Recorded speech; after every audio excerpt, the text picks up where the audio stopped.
And Bruce, this is really no disrespect to you, but in the days where you used to stand out as being the most distinguished and having the most knowledge, I think you'll agree that you already are amongst peers in terms of their forensic expertise and the way in which every single person handles challenging questions, and offbeat. I mean, the panelists didn't receive any questions up front. They were literally the questions that I threw at them and you threw at them were live. And that just shows you, when you are an expert, that you can seamlessly handle any question and answer it in the way that it was answered. So I'm certainly incredibly proud to be part of a forensic community in Africa that demonstrates such knowledge and expertise. And this is why I'm so passionate about stepping in and really being counted, which is something we don't do. Eugenia, are you here this morning? Yeah, I remember sitting in Washington with you last year, and it was, they were talking about publications and submissions of publications, and they showed a world map, and Africa had nothing. And I turned around and I'm like, why is there no representation in Africa? Except for yours, except for Eugenia, because she does, yes. And Eugenia said, because nobody submits. And we have to change that. We've seen these incredible posters. We've heard young researchers present. We've seen the expertise on stage. We have to really step in now and not be intimidated by the global forensic community. We are as good, if not better. And we need to do more presentations, and we need to really push ourselves back into that arena where we belong. So please, if there's anything that you take away from this, make the connections. And I know that Antonal later is also going to touch on how we can publish. And I know that there are barriers with respect to publishing in journals, but it's something that I really do hope that together that we can overcome. So really great respect to all of you and all of your expertise. So we're kicking off this morning with databases, which, oh my goodness, I love databases. Just because it really changes the landscape of forensic DNA profiling. When you are working on a case-to-case basis and you suddenly have a forensic DNA database in play, the scope of DNA as an investigative tool just is exponential, and we've seen this in South Africa, and I'm so grateful this morning that we've got such experts to be able to talk about the power of DNA databases, how they're implemented, and how better we can access them. So we start off this morning with Francois Xavier Laurent, I hope I said that correctly, from Interpol. Thank you so much for making yourself available to us this morning. Francois is a leading expert in the field of forensic genetics. He was recruited by the French Forensic Police as the head of research and development in forensic genetics, where he's made significant contributions to the advancement of forensic science in France. His expertise and dedication have led him to his current role, which is the DNA database manager at Interpol General Secretariat since 2020. And what Francois is going to be speaking about, because of his capacity as DNA database manager, is he oversees the iFamiliar database at Interpol, which is such an exciting new development and something which so many African countries can access if you don't have your own DNA database. So I'm really excited that you're here to share your knowledge. I'm sure that this is not going to be the first of many more interactions. And over to you, and thank you so much for making your way to Cape Town.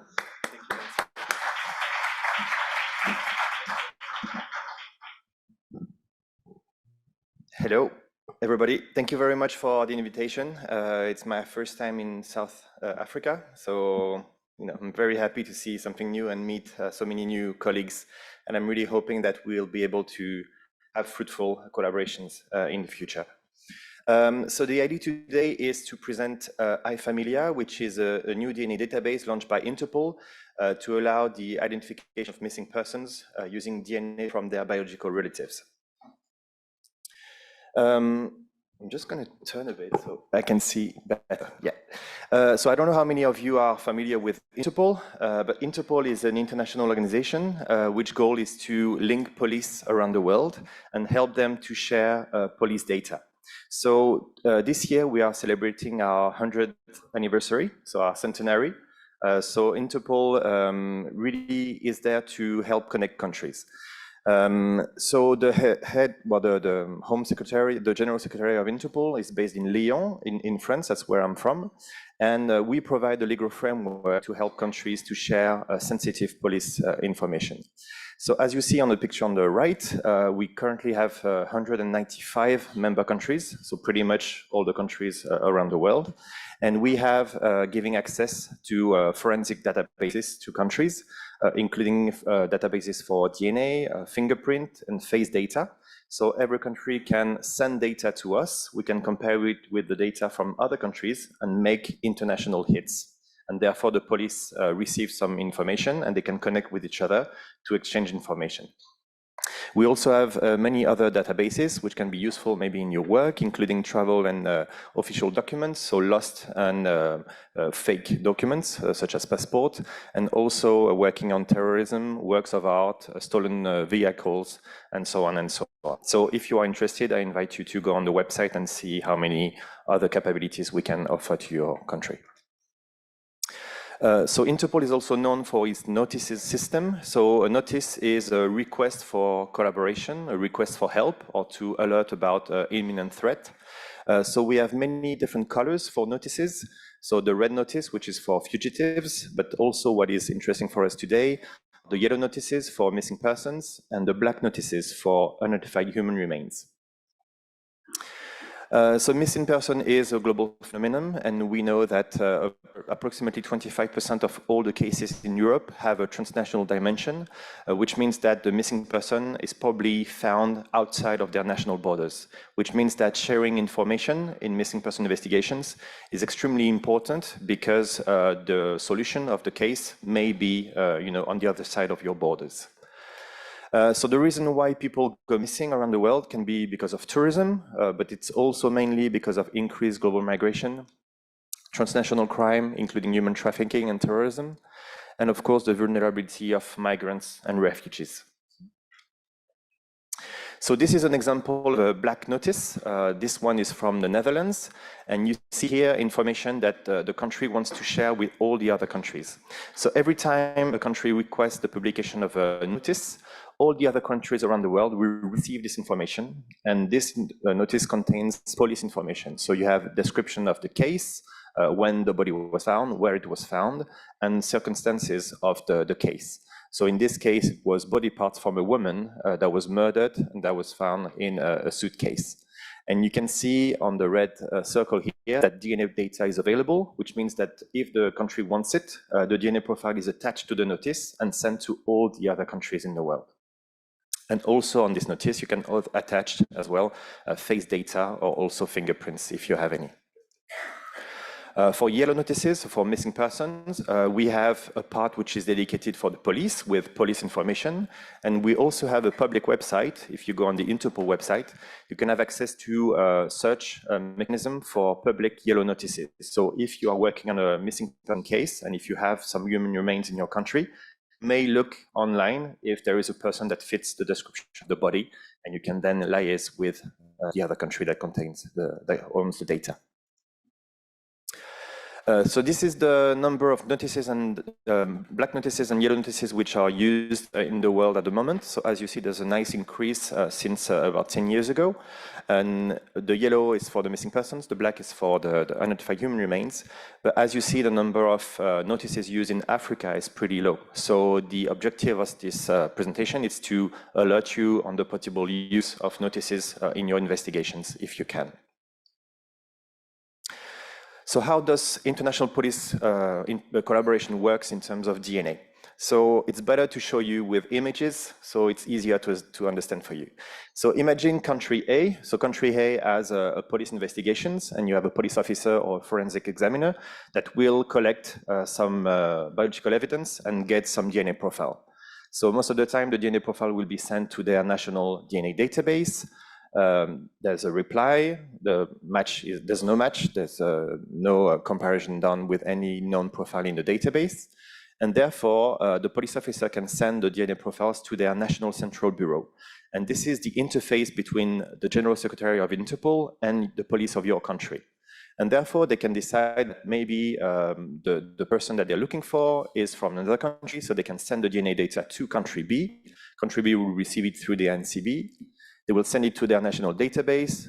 There will be a search, and then there will be a reply saying that it's negative. You don't have any DNA that is known in country B. So the answer is sent back to country A, to the police officer that knows that there is no hit. But the other option is to send the DNA profile to the Interpol DNA database. And this database is an international repository for DNA profiles from all the 195 member countries. So far we have a DNA from 87 member countries at the moment. We have more than 280,000 DNA profiles, and we accept 4 types of indexes. So reference profile, crime scene, missing persons, and unidentified human remains profile.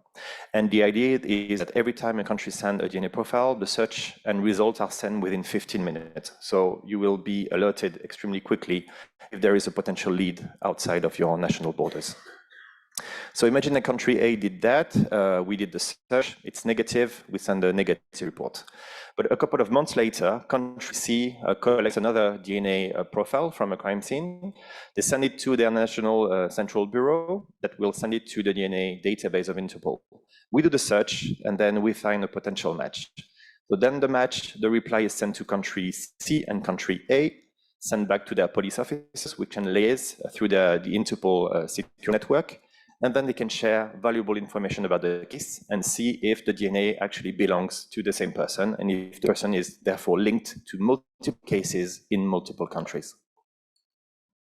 So for missing persons, what we did since 2004 was direct DNA match, which means that we can compare the DNA from the missing person using DNA from personal objects, for example, or a medical sample, and we match it with the DNA from identified bodies which are found from another country. But of course, in about 30% of the cases, what we see is that we don't have the DNA of the missing person, either because the case is too old or because we don't have enough information about the case, or because there's no personal object available, or because there is no DNA capabilities in the country that can obtain the DNA profile from the objects. So therefore, that's why we decided to launch a new DNA database, which is called iFamilia, which goal is to compare the DNA from the human remains with the DNA from biological relatives of the missing person and use kinship matching to make some hits and then confirm the identity using DNA. So I'm sure DNA kinship matching has been already introduced this past 2 days, but I just wanted to show you quickly how it works. So when you're part of the same family tree, you tend to share some DNA depending on the type of relationship you have between all of you. And therefore, what is interesting is that in missing person cases, when the DNA of the missing person is unavailable, you can use the DNA from close biological relatives, or distant, depending on the techniques you use. So you can have maybe access to the DNA from both parents. That's the best scenario. You can have access to the DNA of only one parent, maybe the DNA from 2 children, maybe only 1 child, maybe 1 sibling, or if you're unlucky, maybe a niece or a nephew. And so the idea with international DNA kinship matching is to compare the pedigrees, so the families of the missing persons and their DNA profile, with the DNA from unidentified human remains, which are sent by another country. So to do that, you need to be able to perform very complex statistical analysis. You need to be able to compare a lot of different DNA profiles because you get DNA from all around the world. And you also need to be able to build the family tree, test every type of pedigree available, and take into account that some family tree may be more complex than others. But that's the full idea of iFamilia. That's what we launched 2 years ago. And the idea is that we accept autosomal STR profiles.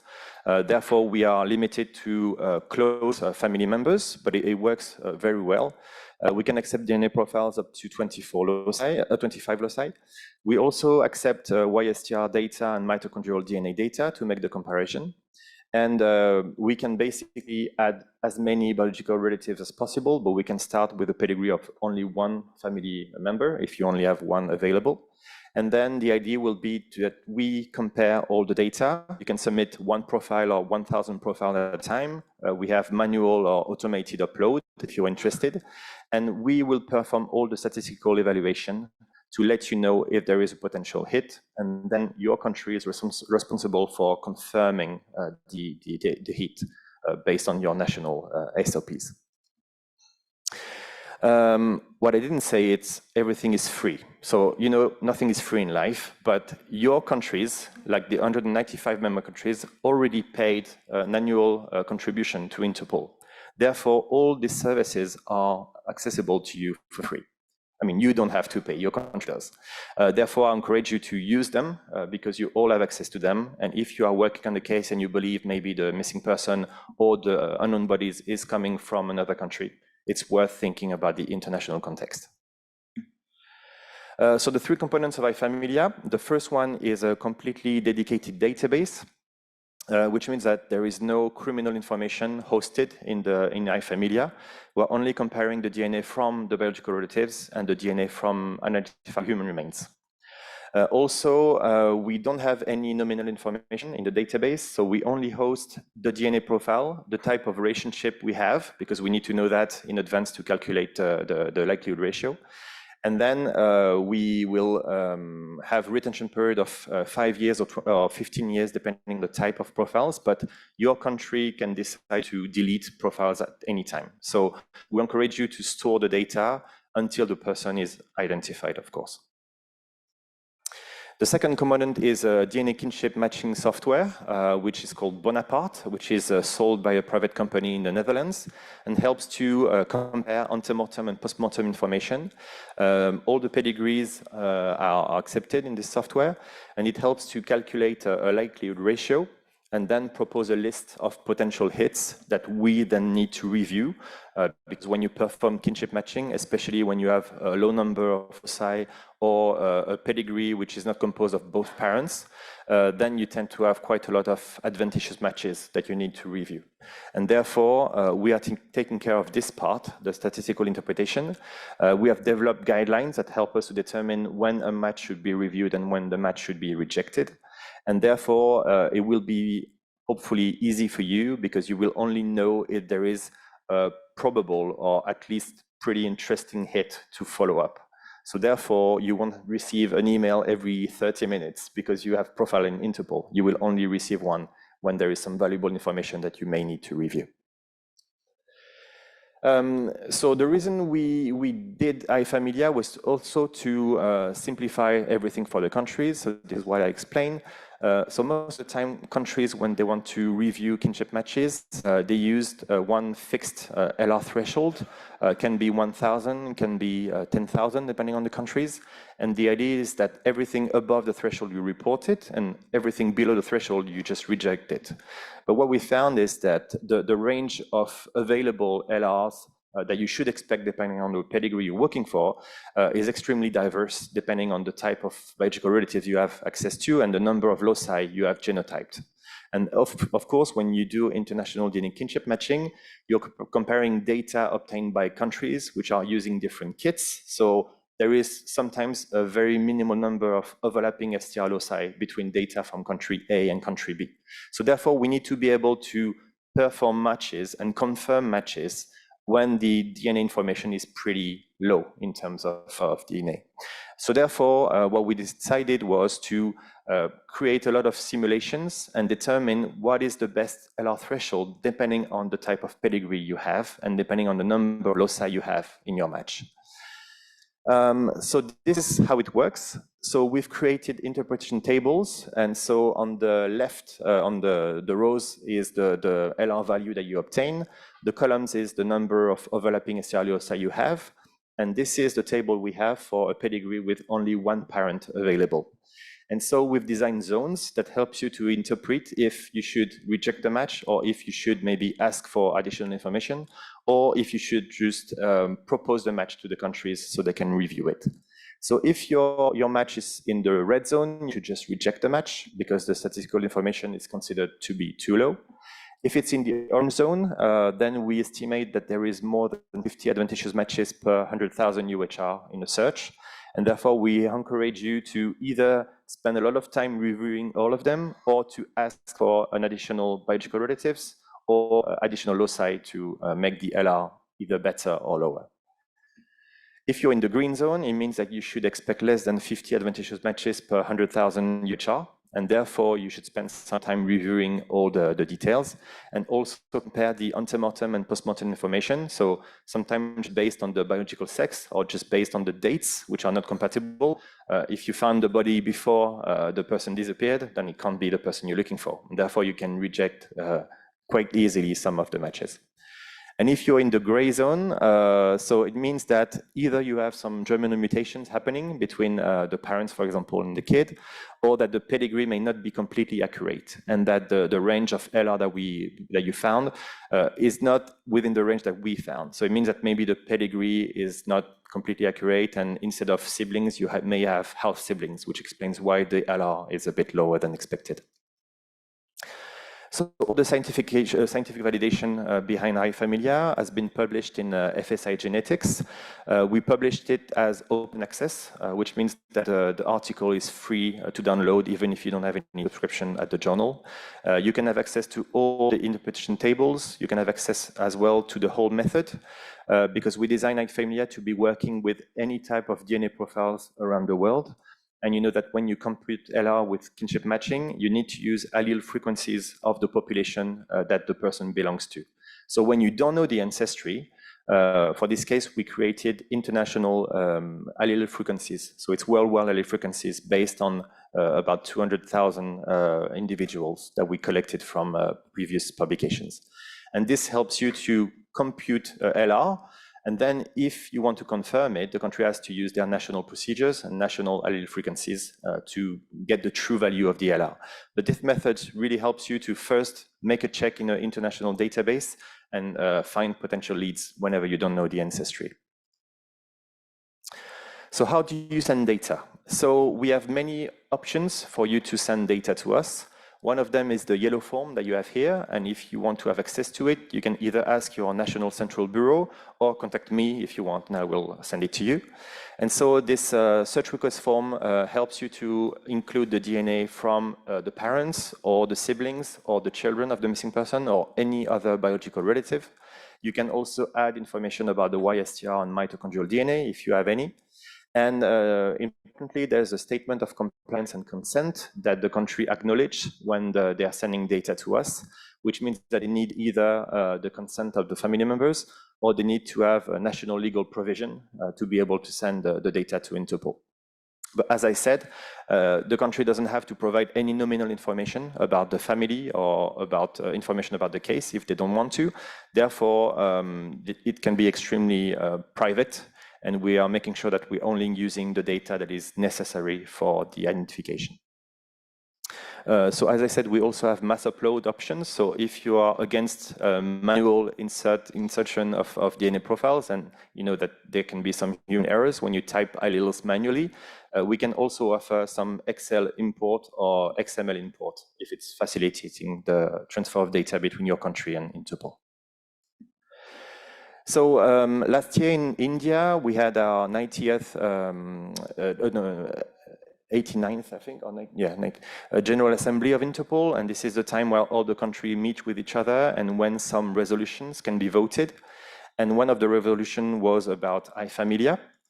And in this resolution, all the countries voted and adopted this resolution, which says that basically countries are engaged to provide us DNA data from relatives of missing person, DNA data from identified human remains, and also to regularly update the data that provided, and to reply whenever Interpol is asking for additional information about a case.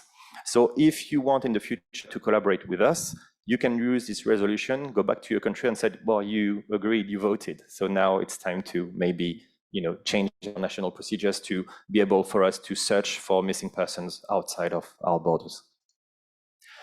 So our first confirmed match with iFamiglia was between Italy, where a family of missing persons sent the DNA data from 2 children of a missing person.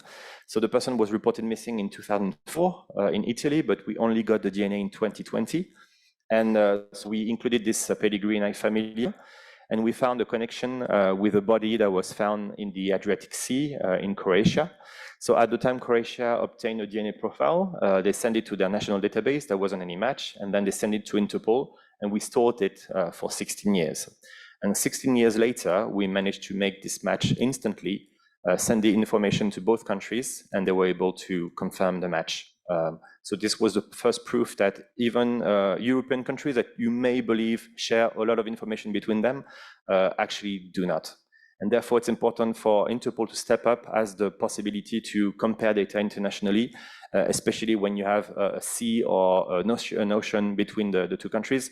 It's important to actually compare this data when you've tried everything nationally. So this is the type of potential match report that we send. So as you see, there is no information about the pedigree, no information about the names of the missing person or the names of the family members. There's only very limited information. Scientifically, we give the LR because we know that this value is important for a DNA expert when they will confirm the match. And we give all the metadata information, at least that it's been cross-checked and that everything is concordant. So when you receive this, we encourage you to follow up and confirm the identification or reject the identification if it's not the same person you're looking for. So the stats for iFamiglia, so far we have 11,000 UHR profiles, 1,300 family members. And as you see, most of the data that we have currently is from Europe and America and Asia, but we unfortunately don't have any data for Africa yet. So we are really encouraging countries to connect to us, contact us, so we can find a way to get your data and compare it with other countries. So these are the list of the matches we have. So we have 5 confirmed matches for now. As you see, the likelihood ratio are pretty good. And we have about 65 pending matches that we are waiting countries to confirm. So it shows you that it's working for very obvious pedigrees, but also when the pedigree is not very good, like the last pending match we have in blue, the DNA data is not so good because the case is very old, but the metadata, the circumstances of finding the body and the circumstances of the missing person case are very good. So we're hoping that even with iFamiglia, if the DNA data is not so strong, we can still find a potential match and get it reviewed and get it confirmed. So this is one of the last matches we had between the UK and Ireland, and we were happy to know that the family got the information in the end from the police in Ireland, and we were happy to make a difference thanks to the country that trusts us with their data. Just a last quick word. Last month, we launched a new campaign, which is called Identify Me. And this is an operation that we did with 3 European countries, so Belgium, Germany, and the Netherlands. And the idea is to give access to the public to black notices information, which is normally restricted to police offices. And with this operation, we're hoping to ask for the public for any important information they may have on cases. And if you go on the Interpol website, you will see a very complex list of case details. You will have videos about each case that gives you information about the case, where the victim was found, how they were dressed, if they had any personal objects that anyone can maybe relate to. And with this operation, we had more than 3 million visits on our Interpol website in the last month. And I think about 350 testimonials from the public. And some of them are very, very, very strong. So therefore, we're hoping in the next few weeks, we'll be able to announce an identification. So to conclude, the key message is to keep home when you come back. So Interpol can help you with international investigations on missing person. We need to bring closure to families of missing person. We need to do everything we can. And we need to make sure that the first step is to identify the missing person. And when you know who the body is belonging to, then you can start doing work on the investigation and find the perpetrator if it's a case of murder, for example. So if DNA doesn't match nationally, you need to think about the international context. And if you have the DNA profile, please share them with us because it's at no cost. You already have the data. You just have to transmit it and maybe you'll be lucky with an international hit. And then if you have any difficulties in terms of legal, data processing, SOPs, politics, then you may contact us and maybe we can help you to convince your country to actually engage in this search for missing person internationally through Interpol. So thank you very much for your attention. I've got some brochure with me if you're interested in iFamilia, and I'll be happy to speak to you during the conference. Thank you very much.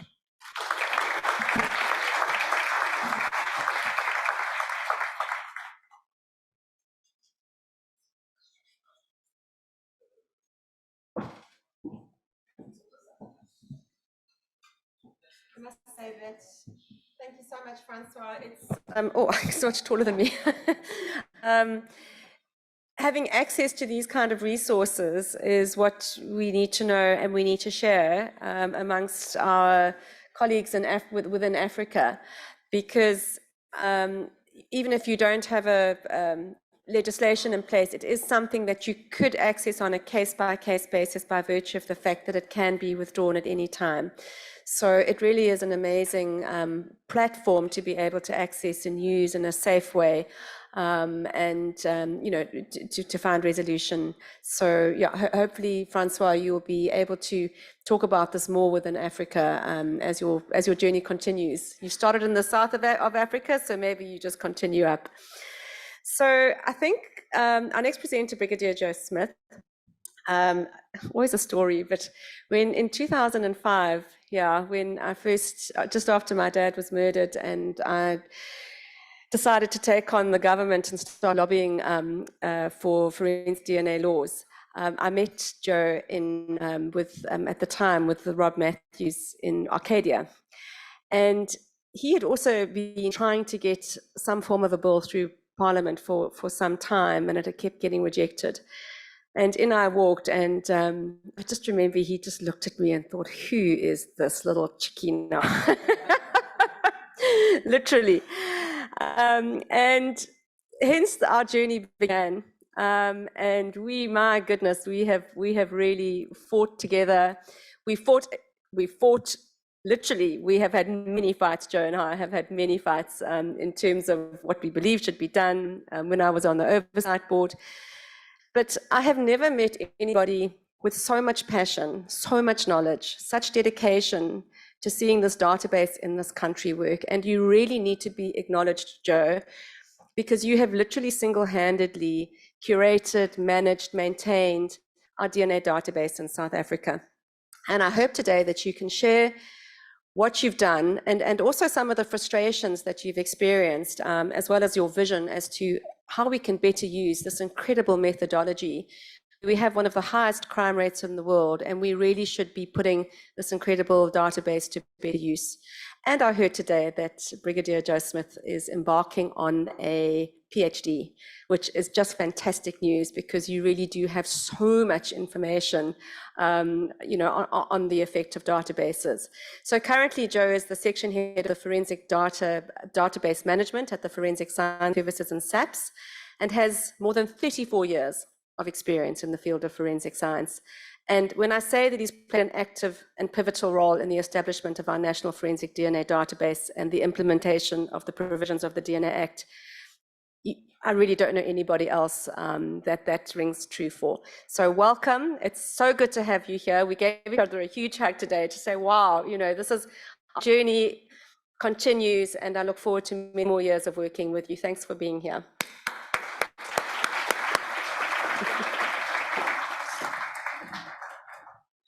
Good morning. I just want to correct a few facts that have been conveyed to you. The establishment of the DNA database was truly a team effort. There are many, many people and many interested parties that have contributed. And if anybody is naive that one individual is going to establish, you've lost the fight. And I think that is the theme of my presentation this morning, is that you really have to think this through and identify your interested parties. I've been introduced as the section head of forensic database management, and part of my management responsibility is to also manage the National Forensic DNA Database. Importantly, the forensic database management is part of the quality management component. We're independent of the forensic DNA testing laboratories. The legislation specifically requires in South Africa that the database be managed and administered independently from the forensic DNA testing laboratories. I'm just going to take a few elements and share that what is prescribed in the legislative framework. The Criminal Forensic Procedures Amendment Act 37 of 2013. It was quite a journey. They actually started just after my brother was murdered, and following what was happening in the rest of the world. The UK started in 1995 and soon after New Zealand, and I was warming to the idea of the value that the database can play in Pacific crimes. And I had many discussions at ministerial level with the state law advisor, but no traction was really found in getting a Pacific legislative framework. At one stage, we were very close. They were part of a mixed bag legislation. I thought that was going to go through. It got to cabinet, and there were other aspects in the legislative bag that did not get the support of cabinet. And that was quite a journey. It started in 1998. So it was quite a few years before we got to the point. So those of you that have been on this journey trying to get your legislation, and it's taken maybe months or years, do not be discouraged. Continue. You need the assistance of interested parties. In the government space, you cannot really interface public and get the public lobbying. You need people outside government to do that. You need the politicians need to come on board, because ultimately Parliament decides, and that is where you need your interested party, your non-government organizations, and that's where we really appreciated the role that the DNA project, Vanessa, played in that regard. Our legislation has got supporting regulations, a point that Dr. Bruce Bedoli made. Be careful of not over-regulating at a legislative level of what the database can do, because it's very difficult to change legislations to make that amendment. At appropriate level, you need to write the government. Some need to be at a lower level. In South Africa, regulations are determined and published by the minister, so that's much easier. There's other aspects that need to be in governances, which is in your quality management system and in your policies that you do learn. Our legislation has also got a penalty clause, which gave some confidence to the public that it's a criminal offence if DNA data analysis is used for the wrong purposes, that it's not prescribed in the Act and the database is abused. Part of the confidence was to also fully establish an oversight body, specifically looking at the compliance of the Act. And then the National Forensic Oversight and Ethical Board was established and granted it, and they do oversight and make sure that we do compliance, and on a quarterly basis we have to report, and there's annual reporting that we need to do, and that goes also to Parliament that checks compliance on that. Looking back at the purpose and the powers that's been given to the oversight, I think there's some lessons learned that maybe can be incorporated if you're looking at legislation. Specifically look at the Forensic Science Regulator that has been given statutory powers. I would really encourage you to look at that piece of legislation and see what you can take and use in your Pacific country on that. I've already mentioned that the NFDD, the National Forensic, is independent of the FSL DNA testing. Quality management system, our Act, it makes it mandatory that DNA testing laboratories must have a quality management system based on the ISO and our local South African National Accreditation System guidelines. and it stops there. It's not a mandatory requirement to be accredited, but it is mandatory to have a quality management system. And it's also good practice to have that. I think we do not need to go into that point in a bit. I'm also very proud to announce that the database itself is certified compliant to ISO 9001. So apart from the internal audits that we do to make sure that the quality management system and the SOPs that we have established, that we do what we say we do and that we comply to the regulatory framework, there's also the independent peer review by the certification bodies. Please inform me if you know of a database which is independently managed from the testing laboratory, which is under the 17025 accreditation, that's got certification. I would love to also interface with that. I'm not aware of a database which is independently that is also complying to the ISO 9001 peer review process. Just a few elements also on the legislative framework governing the National Forensic DNA Database. The legislation requires the 6 indices that need to be established. We've got the crime scene index. Many countries refer that to the forensic index, or the files, as Dr. Bedoli had calls these indices. The arrested persons, all persons arrested and charged, their profiles are put onto this index. And then we've got the convicted persons index, profiles taken from convicted index. Or if an arrestee has been convicted, the profile would then be transferred from the arrestee to the convicted. We've got an investigative index. Our legislation allows us to, for the detective to approach an individual if there's suspicion that that person has been involved in crime, but not enough prima facie evidence to make the arrest, to request that a buccal sample be provided and the searched in the database. Normally, if Wally explained and said, by providing a voluntary sample, we can exclude you very early from the investigative phase. And normally there's no resistance. The one that exists, the investigator knows he needs to do some more investigation, get other and that's the one he needs to focus on. So that's also a lead that he gets from that perspective. We've got the elimination index, where you have to have the profiles of anybody that processes, handles, attends crime scenes.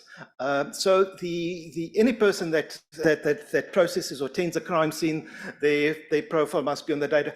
Anybody that handles the exhibit material, the person at the station that manages the exhibit store, the person that handles the exhibit material and transfers it to the laboratory, in the testing laboratories, their profiles, the suppliers, the contractors, anybody that visitors that enter that testing laboratory, the actual area the testing is done, their profiles must be on the elimination index. Then we've got the missing persons unidentified index. Maybe in retrospect that could have been separated, but each of these indices we've got sub-indexes, so we can distinguish within the missing person index which is missing persons. Our legislation has got different retention requirements for each of these indices. A convicted offenders index, the profile remains indefinitely. If a convicted offender obtains a presidential pardon, in only that instance is then deleted. The arrested persons index is the one that I have identified, and this is, one of the give and takes. When the bill was discussed in Parliament, this was a very, very contentious point of discussion. Very few countries at that time had arrestee databases, and there wasn't much support by the parliamentarians. Initially, we wanted a 10-year retention strategy, but that didn't get support. I was frankly told, you need to tone this down. Just 1 or 2, 3 years, maybe the bill will go through. If you do not do this, the bill is not going to get support. So we had to allow a shorter retention period, but it doesn't make sense. I think it's gone too far to the one end. We need to increase it, and I think that is one of the proposals that we can do to try and request amendment. The bill is, the Act is also very prescriptive. If a person is found acquitted in a case, immediate deletion. If a case is withdrawn, immediate deletion. And that had quite an impact on our database with the DNA backlog, because many cases were provisionally withdrawn. They didn't want the case to be thrown out, awaiting DNA. And that had quite a negative impact on our database. We were in a growth phase, and then for 2-3 years, we lost a lot of profiles on the REST-E, and I'll speak to that as well. Another important consideration for the database, you do not want to do manual uploads. Apart from that, it's a workhorse. If you've got a quality management system based on ISO, ISO is very risk-based. It's risky to do manual uploads. You know, anything you put data into, you can possibly make a mistake. You want it automated from the testing laboratory, that is automated procedure that runs and upload that into your database, provided the business rules are compliant. The other side is also true. Deletions, expungements. You also want an automated process there. If in South Africa, the court result is captured on a form which we call this, the SAP 69 with a fingerprint, and this is sent to our local criminal record center, the LCRCs, and they update the CRIM system. And at the point when the vehicle sample is taken, it's also mandatory to take the fingerprints, and there's association, and that is communicated to the CRIM system, so that when the criminal record is updated, the system can communicate to the database and then kick off the automated expungement. So if a person is acquitted, there's automated expungement. If a person is convicted, you want the person's profile to automatically move from the REST-E to the convicted.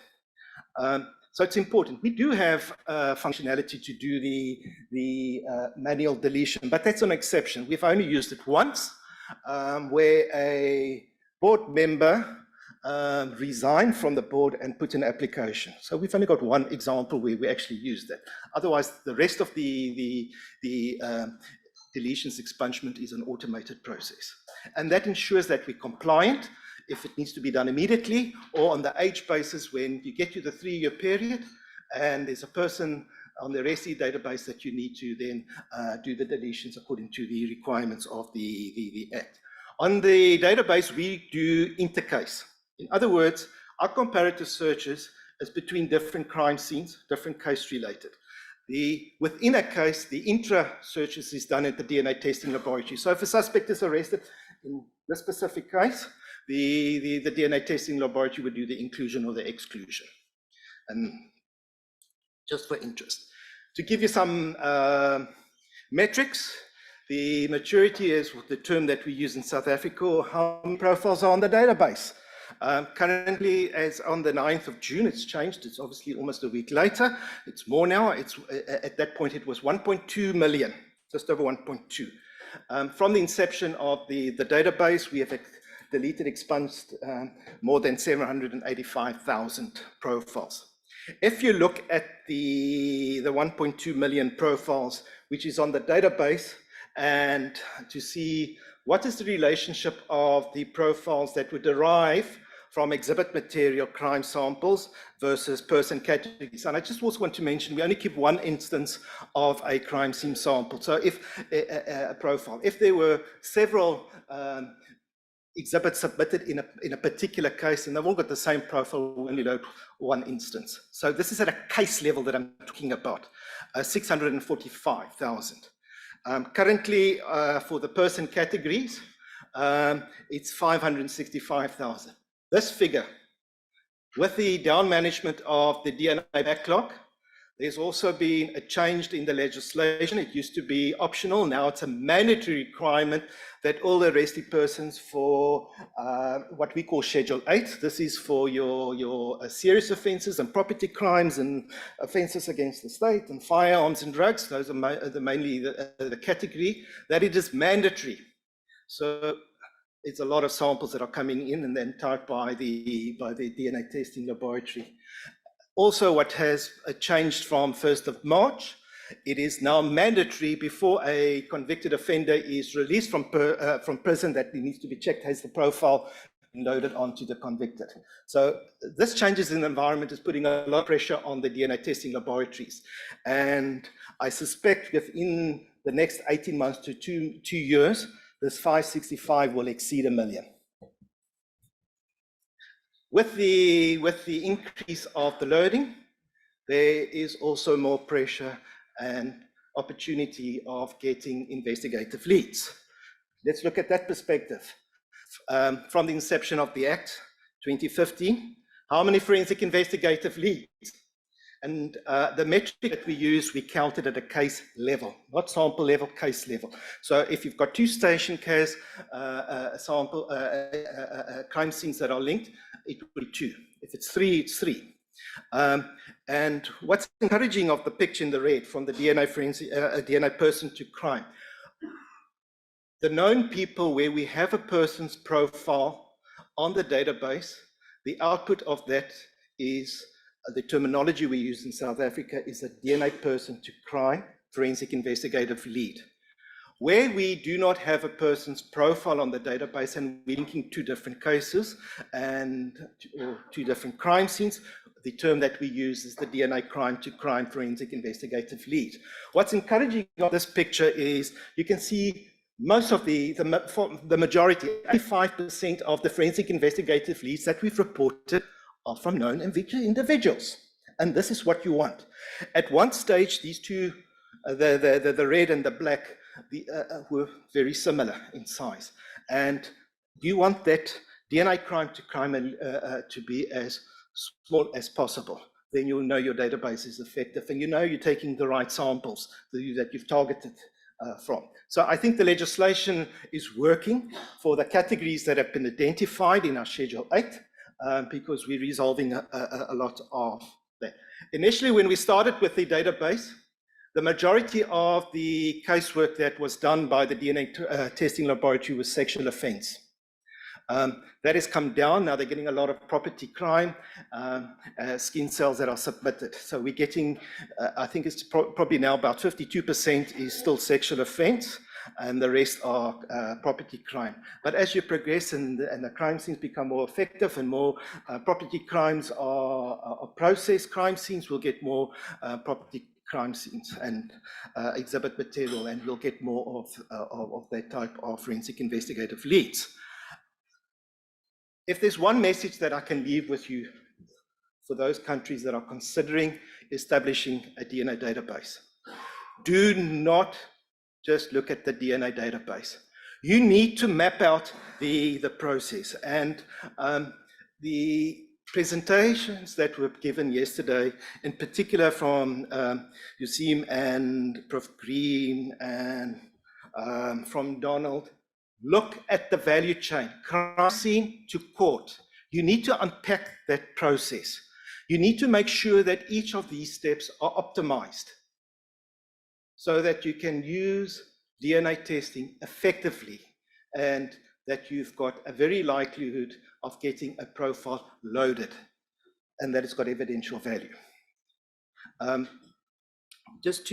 I've mentioned that when a vehicle sample is taken on the CARE system, the system that is used by the detectives, the fingerprints in the vehicles are taken together so that we can link the vehicle sample number to the fingerprint number. That there's a message that goes to the forensic science laboratory so that when the vehicle sample is submitted, they've already got that information, the STARS and CARES number information that they've got. They don't have to do the retyping. That message is also sent to the component that does the criminal records. So when they get the form back from the court on the court outcome, it's already linked to the vehicle so that we can manage our expungements.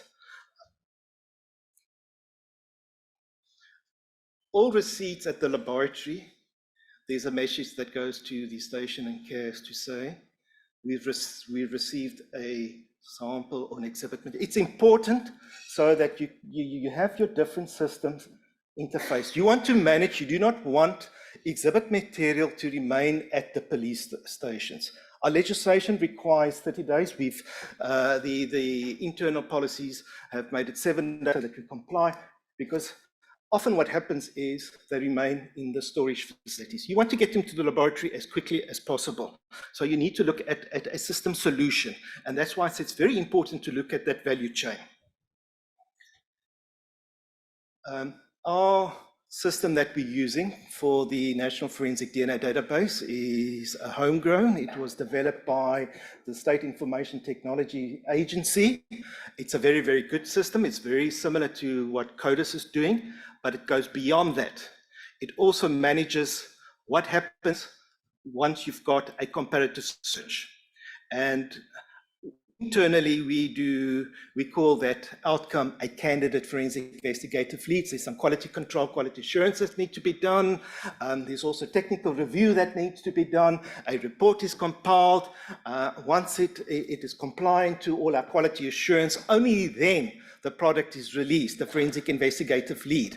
That a lead register is compiled on our system, and that is communicated to the system used at the stations by the detectives, and it automatically opens a case if the case was closed, so that the station is also aware that a forensic investigative lead. And they also get on their system the different cases that are linked, so they can see.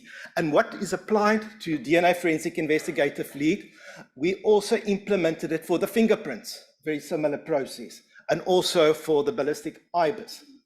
So the police station can see this case of mine is linked by DNA or by fingerprints or by IBIS to these different. And the logic behind that is that you want the detective to be aware of the other cases, so that those case dockets can be drawn, but you'll find there's information in the one case that can assist the other case. So if you put more information together, you've got a better chance, success of solving that case. And Bruce mentioned this yesterday. We talk about forensic investigative leads. It's a lead. It needs to be investigated and to be followed up by the detective.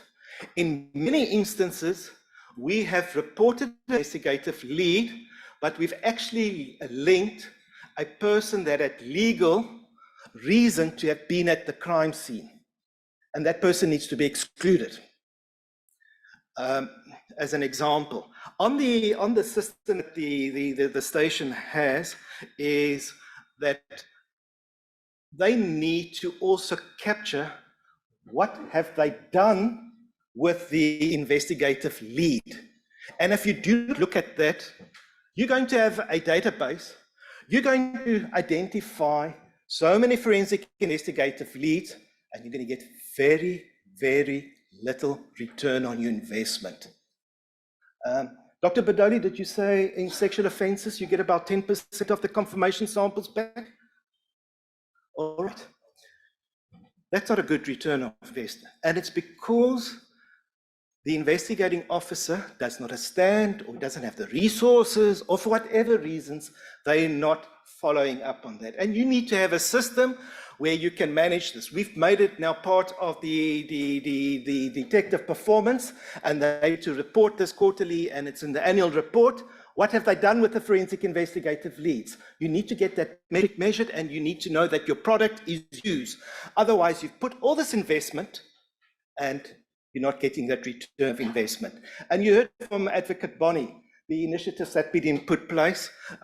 We work very closely with the detectives and with the FCS and the SECI environment, and a lot of good work that has been done in the GBV and the sexual offences, and how that is managed, and how they are engaging with the interested party, the prosecuting authority, that those cases are indeed followed up. Okay, you've made a decision. You want to establish a DNA database. What is the next step that you need to do? It's important to have a legislative framework. And you need to pitch it at the right level, not to over-regulate. But there are certain things that you need to put in that provides the broad framework, and that it also gives the public confidence that the the database will not be abused. And it's good to establish what is the purpose so that everybody understands why you've got a DNA database, that it's not going to be used for medical purposes and for other research and whatever. And it's good to also state what happens to the genetic material, the buccal sample. It's good practice to, once you've got the profile, that must be destroyed. Take a step back. Look at the bigger picture. Do just focus on the database. And this is the point was made yesterday. Crime scene to court. You need to adopt that. You all have got the quality management system based on the ISO. All the ISOs are risk-based systems, process-related systems. Apply that. Look at the inputs and the outputs of each one of these steps. Do a risk assessment. What is the resources? What are the risks? What are the procedures, the policies, the safeguards that need to be, what needs to be optimized? You need to do that. And that can only be done through teamwork. You need to identify who these interested parties are in the value chain and governances. So you need to know who you need to talk to. And you need to have a clear goal, a picture where you're going to. You need to understand your particular environment. Do a lot of research. A lot of lessons have been learned in other jurisdictions, in other countries. There's a lot of value. You're in a fortunate position that you don't have to make the same mistakes. And you can only do that if you research and check what's happening in the other countries. You need to be sensitive to the ethical concerns, to the human rights, and each country has got its own nuances. Do not underestimate that. Otherwise, you're going to have problems from the libertarians, and you're going to find yourself that the public's not going to have confidence in the database. You need to assess what is the readiness of the citizens, and you need to have interested parties that look at after you and to explain what the DNA database. There's a lot of fear on genetic material, on the database. People have got a lot of misconceptions.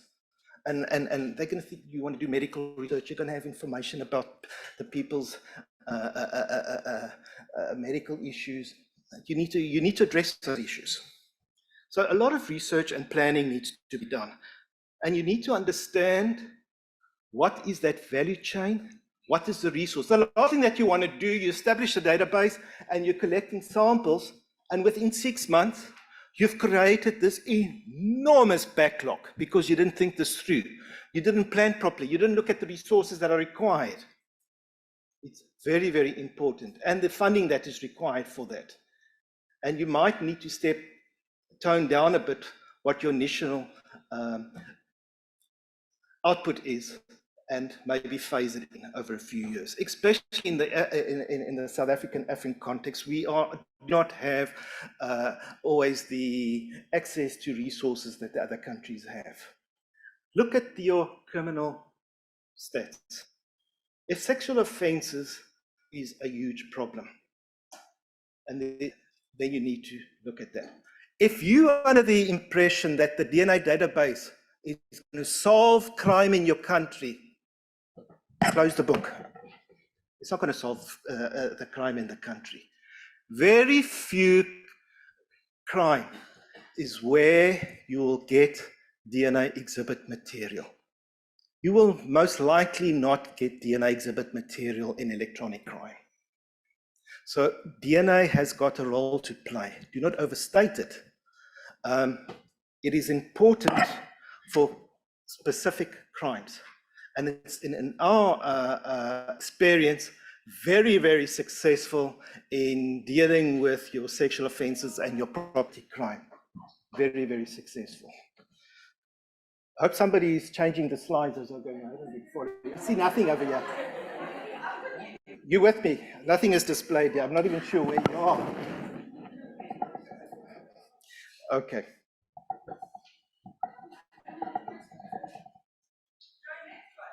It's important to collect information and have an understanding where you're going to. Take me to the interested parties. Can we go to the interested parties? Is there any reason why I can't see the slides on display here? Nothing. All right.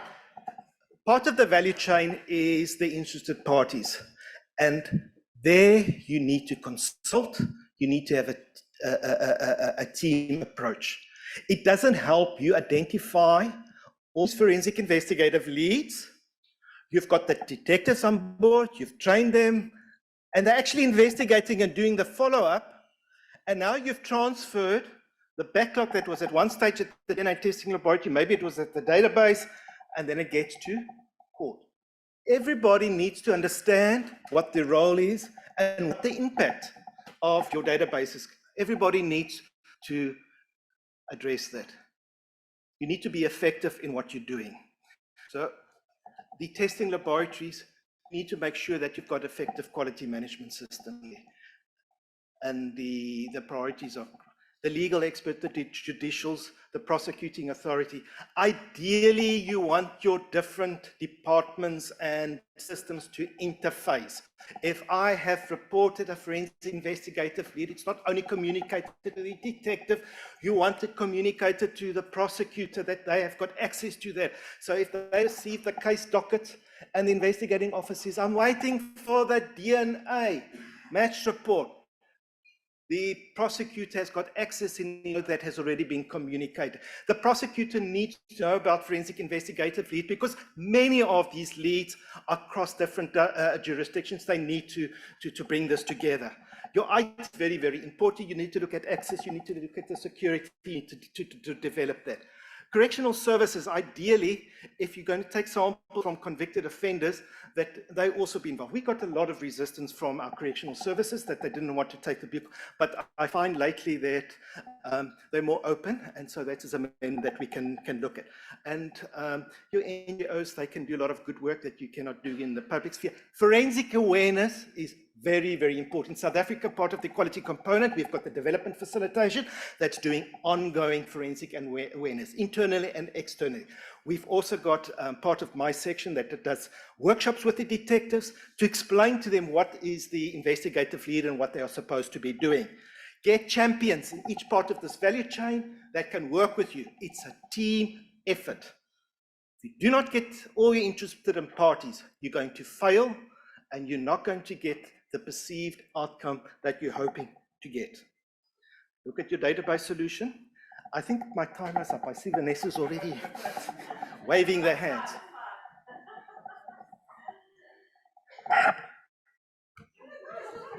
All right. Oh, she's given me a few minutes to continue. So what I'm saying, if you do get the CODIS system, because CODIS is available, but it's only doing the loading and doing the comparative search, put it part of a bigger system solution where you've got the input and the output, and how do you manage the forensic investigation in South Africa, because we've got a process that we have to verify the candidate lead before that product is released. How is it communicated to the detective? We do that electronically. We've got a forensic register. We've got the lead report that is electronically communicated. You want those processes. You want to make sure that every candidate lead that you have identified that is actually being processed. You need to have those metrics. So you need to look into that. And unfortunately, our solution, we can only do high stringency. We cannot do yet familiar searches, but we're going to get CODIS to assist that. And my discussion with the FBI now is to get that CODIS so that we can get access to the SQL database tables. It's never been asked by the FBI, that we were told last week, so that we can interface our systems. If we do not get that, then it's a workhorse. It's not going to work. I'm a very lazy person. I believe that we need to optimize and we find ourselves in the fourth industrial revolution. You need to use your resources effectively. Access to resources becoming more difficult. So it is important that you build efficiency and optimize, and it's a continual improvement. If you've got effective quality management system, continual improvement. As much as you have to be risk-based and do risk assessments and continual risk assessment, and you have to do continually that value chain and to see where the gaps is. It's not just once before you've done the implemented the database. It's a continual thing that you need to do. I got the thumbs up. I need to stop. All right.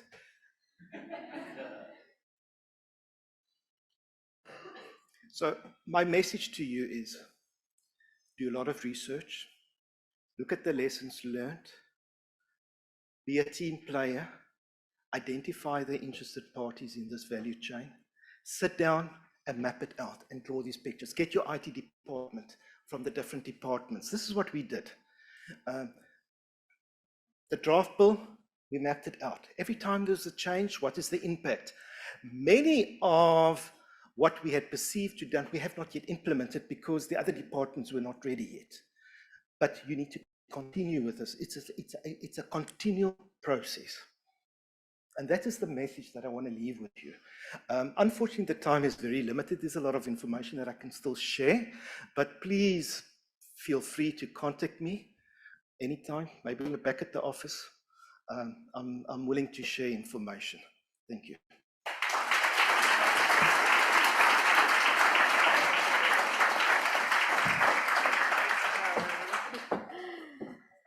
I wasn't lying when I said that Joe has extensive knowledge on DNA databases. I think, Joe, we need to have a workshop just on DNA databases because you have such valuable insight and contributions. And hopefully you'll be able to share these slides, if you don't mind, because I know that there are many requests I've received. Will these presentations be shared?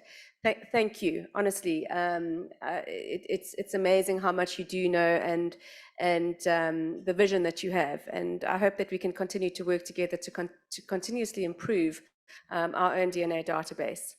So from South Africa, we moved to a country in a landlocked country in Africa called Botswana. And it's, when I looked it up in terms of its size, it's approximately the size of Texas, apparently, which is, I don't know why I decided on Texas, which is 700 square kilometers. So it's not a particularly large country, but yet it really is firmly placed in Africa on the map. It's got incredible wildlife, and my goodness, if anyone's had the privilege to go and visit Botswana, it is an absolutely beautiful country. And it has achieved remarkable progress in so many sectors, not only in tourism, but agriculture and mining. And little known is actually known about its forensic science services, which also has made such incredible progress. And when we speak about CODIS, I mean, South Africa's database, we've had our database since 2000, well, officially since 2015, and we're still waiting for CODIS. And Botswana is here today, represented by Mr. Anthony Wally, because they have CODIS and they're using it effectively. And we asked Anthony if he would share with us today, because he works in the police services. He's the Deputy Director of the Botswana Police Forensic Science Services branch. He has 28 years of experience as a police officer, as well as a forensic scientist. And he's going to actually show us how CODIS works in the field, because Botswana actually is currently using it. So it's so interesting to be able to now, we speak about the software solution, but thank you for sharing it with us today, and welcome back to Cape Town. And it's wonderful to have you here today. Thank you.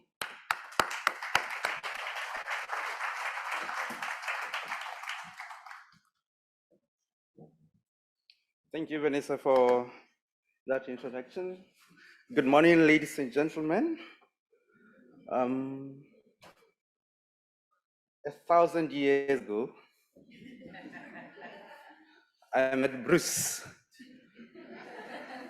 That was in 2002. We had an ISFG meeting in, I think it was in Münster, Germany. At a coffee break, 15-minute coffee break, I asked for 2 minutes of his time. And we have CODIS today. So use your coffee break.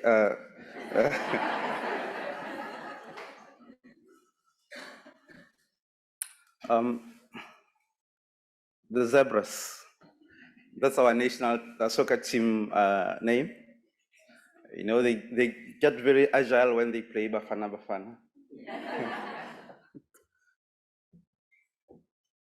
I'm with a colleague from Botswana as well, Billy. There he is. I just wanted to correct maybe one thing, that even if you have your national DNA database, you need to get acquainted with iFamiliar, because there's a lot of migration across Africa. There are a lot of cases that we can solve together across our borders. So he's our iFamiliar focal person, recently appointed. Bruce, yesterday, or the day before, he did a good service to my presentation today, because out of the 25 slides that I had, he went through 3 of them. So I only have 2 slides left. And of the 2, Joe, a person that I've known for a very long time, in the 90s, when we had those ASCAP meetings and the like, he took 1 slide. So I'm left with only 1 slide to show you. Botswana, in size, is almost the same size as France, but we only have about 2.5 million people. So you can imagine, so there's plenty of land. So come over and share the land with us. We only have 1 forensic science services, which is within the Botswana Police Service. There's about slightly less than 200 members of staff, majority working with the DNA. We do DNA from the human aspect, as well as the wildlife and domesticated animals stuff. So it's quite broad. We also have different forensic applications, from ballistics, across the broad spectrum. Our crime levels, I wouldn't say they are low, they are moderate, manageable.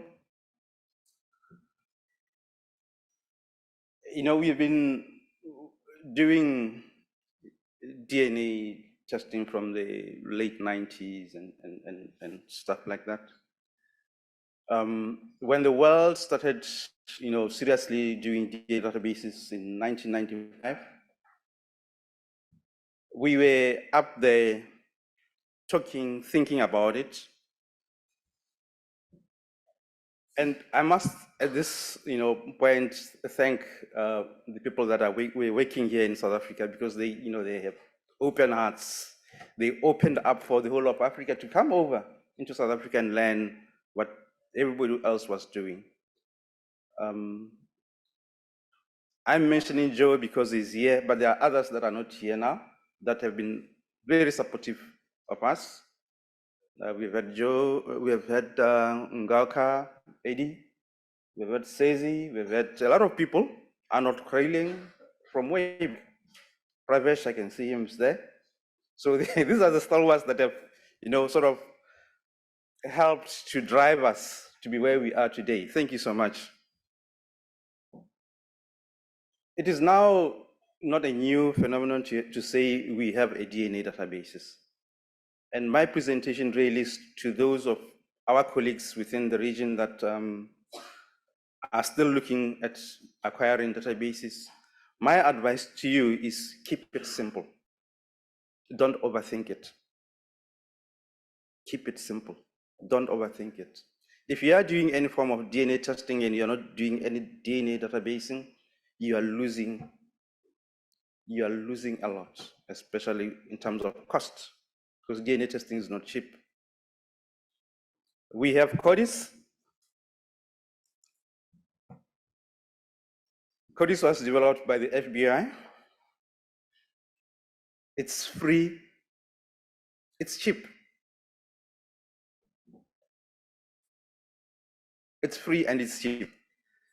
We were invited sometime in 2011 at an Interpol regional meeting for Africa, where we had 53 heads of police officers attending that meeting. We were invited to talk about CODIS. We said the same thing. CODIS is available, it's free, and it's cheap. So I just don't know how many countries have used that opportunity ever since. But maybe if they can make it you know, a little bit more expensive, then maybe we can now come to look at it. But it's free, it's available, it's cheap. The other day, Bruce said maybe it's not very flexible. I beg to differ with that because CODIS offers you quite a broad spectrum of options. Is to pick and choose what you want to do with it. Of course, looking at the legislation that you want to implement.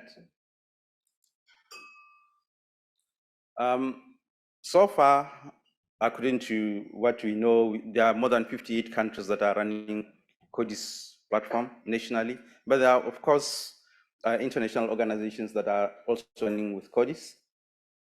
We had our first in 2005, after, of course, meeting Bruce. It's safe. Nobody will steal your data because nobody will understand it at the end of the day. It's only you who will know what you have in that system. We are currently running with version 9, having migrated from 5.7.4, which was the original version. And we have about 24,000 profiles. It's not a lot. Most of these profiles that we have, these are GBV-related cases. There are different modules that you have in CODIS. You can pick, you can choose, you can leave others that you don't need. Data entry, keep it simple. Don't overcomplicate. Keep it simple. You will develop it with time as you go about with it. You've got SpecMan. SpecMan basically is where you can hide your data from anybody else. You can use codes that nobody else besides your lab would understand what they mean. Just keep it simple. You've got the searcher, auto searcher, mesh manager, and PopStats. PopStats allows you to do your population calculations and the like. You can upload any population regime that you want into the PopStats. Data entry, just to show you the window, what it looks like. They're just numbers, nothing else. Non-nominal. So you don't get any names in CODIS at all. You have your fields where you can do either manual or automated uploading of your data, but keep it simple. Right.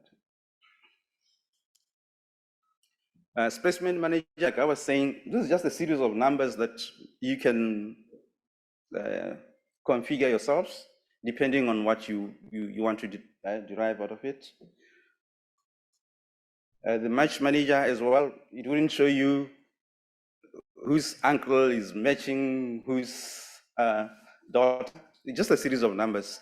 We have tried to keep it separate. Our LIMS is running separately from the CODIS so that you have that independence, you have that, you eliminate the bias out of the search. And with our law that we enacted in 2014, we ran CODIS way before we had our legislation. You can still do it. So we with our laws, we have those categories in our national DNA database. We have the suspects in this. We have the crime scene, serious offenders, convicted offenders. Now this appears similar, but according to our legislation, once you are classified as a serious offender, you cannot be expunged from CODIS. You are in there forever. Right? You have got the prohibited immigrants. You have missing persons, unknown deceased persons, and volunteers. The blue ones are like for civil use. And there's a clear reason why we have combined them, but then we have separated them according to what the legislation provides for. You cannot, when you have your volunteers, you cannot search them against any of the criminal samples. You cannot. There's a penalty for that. It's 40 years. It's a criminal offense. So our officers know you cannot cross these limits. We have tried to put in barriers within the software, but even if you had the IT expertise to go about crossing these barriers, you should know that you are facing serious consequences.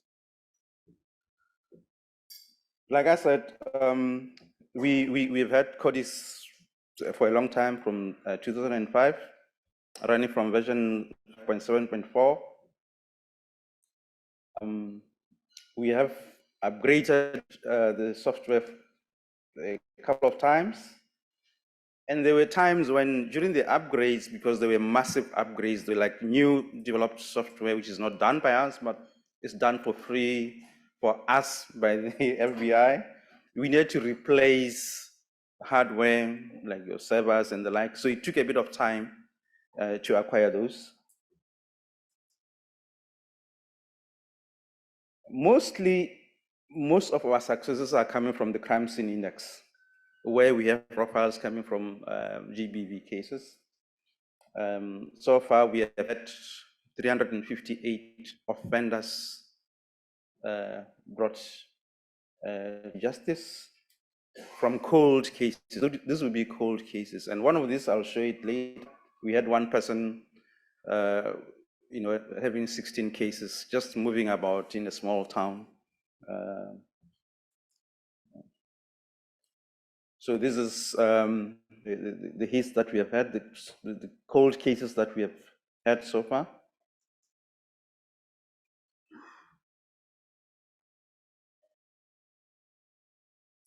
Yes, there's a case that I wanted to share where we had this one person breaking into 16 homes and sexually assaulting females. It meant that he took his time to do his surveillance. He only broke into homes where there were females and nobody else. And these were reported in different stations. These are 5 different stations, police stations. There are 5 different police stations. And what was happening was that these police stations were talking to each other. And they were taking these victims to the hospitals, and they would get the sexual assault kits. Then they would just stack these kits in their offices, not submit them to the lab. This guy, we had him way before in our system. Had the first police station submitted, we would have had prevented maybe the 15 other cases. But everyone was working on their own, keeping this sexual assault kids by themselves until some time later, when now there was more coordination and they were all brought up to the lab. Yes, CODIS will give you, not only CODIS, but other DNA databases. They'll give you that leverage to know the extent of repeat offending. This just shows you the extent to which we have found the reoccurrence of repeat offending in Botswana. Yes, our code is managed through the Forensic Procedures Act. We have a National DNA Advisory Board which advises on ethics and the like, also on the operation of CODIS, as well as general forensic procedures. The benefits, I've already said them. If you are doing any DNA testing and you're not databasing, then you are losing a lot of opportunity. What does CODIS do? It solves crime. It prevents crime, most importantly. It prevents crime. That case of 16 identifications, we lost opportunity of preventing the 15 other cases. It exonerates the innocent. We had a case that happened, sexual violence followed by murder. What had happened was that this gentleman would go around the pubs, target his victims, later sexually violate them and murder them. Nobody who knew who it was, but there was a suspicion of a 24, 26-year-old guy. So everybody in that village became a suspect. And we asked that, so anybody can bring in themselves up and get eliminated as a possible suspect. So we ran through about 72 young boys from that area, 24, 26.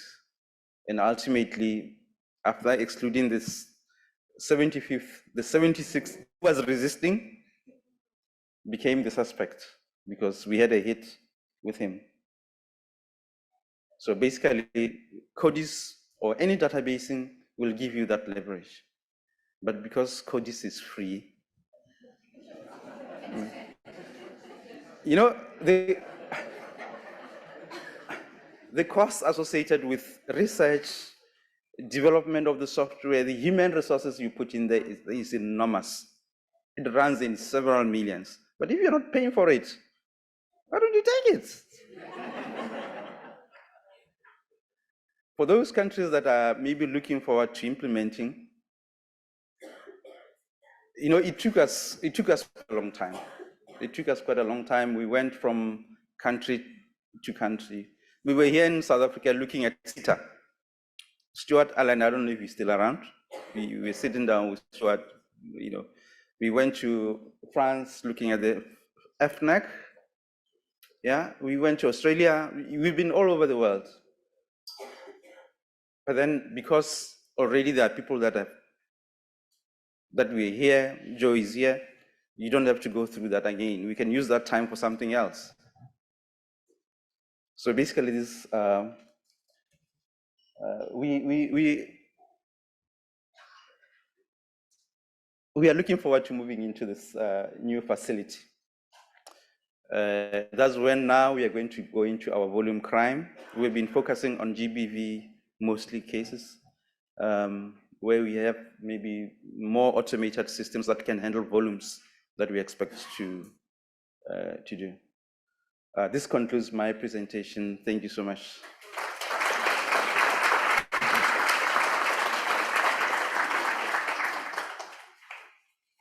I think I still have a few minutes. You get the prize for the time. Thank you so much. That was so interesting, and I must say, I think it's only the second time I've seen CODIS actually in operation, and it's great. It's great, and I'm sure that you're also open for anybody else to contact you. If I'm correct, Mauritius has CODIS. Botswana. Is there any other African country? Mark Mowgli, are you here? Do you know of any other African country that has CODIS in Africa?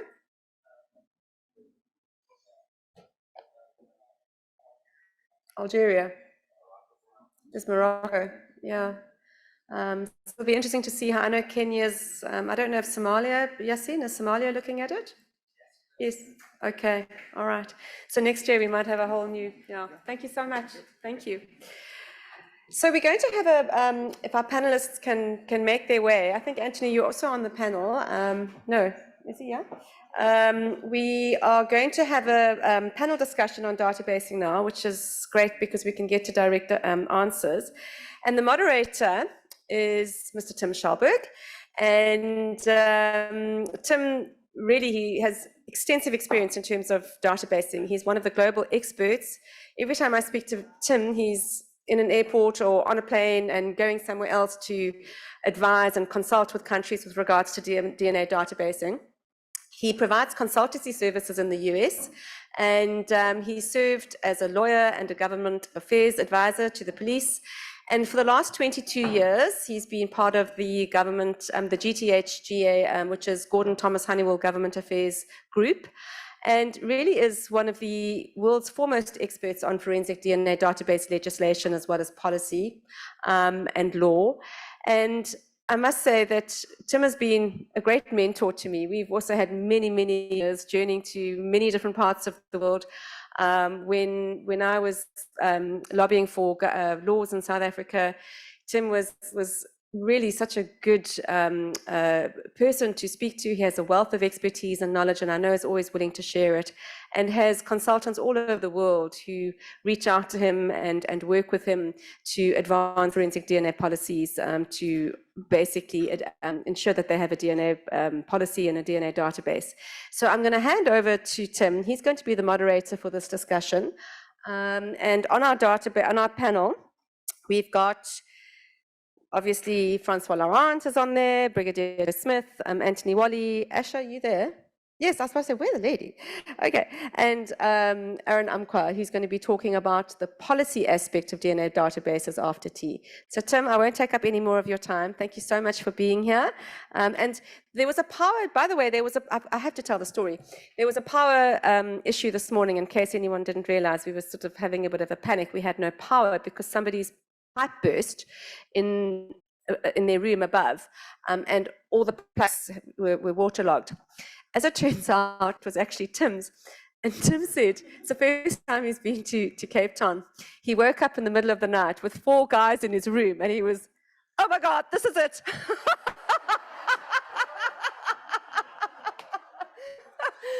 Oh, shame.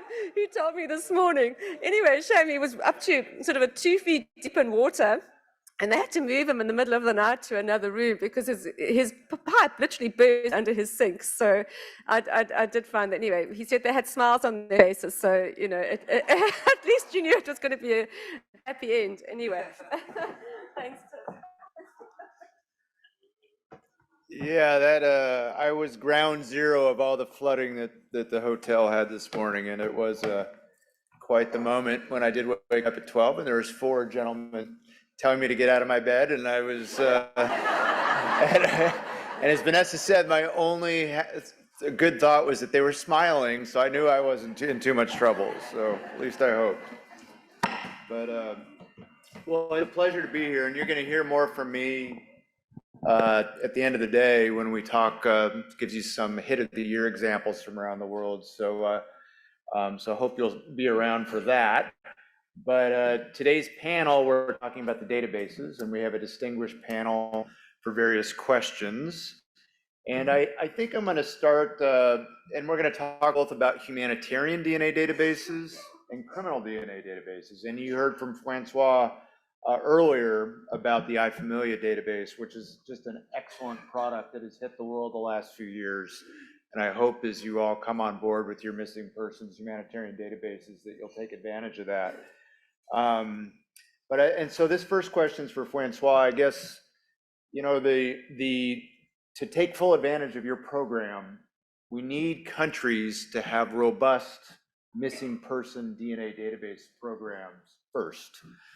And I believe that the world has not yet gotten there and taken it seriously enough. The world has taken seriously enough criminal offender DNA databases, and we have, you know, 60 countries right now that have these criminal DNA databases at a national level.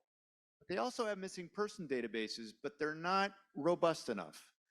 And I hypothesize 2 things. One is that there's not requirements in countries to take the DNA from unidentified remains. Sometimes they're buried with never taking the DNA.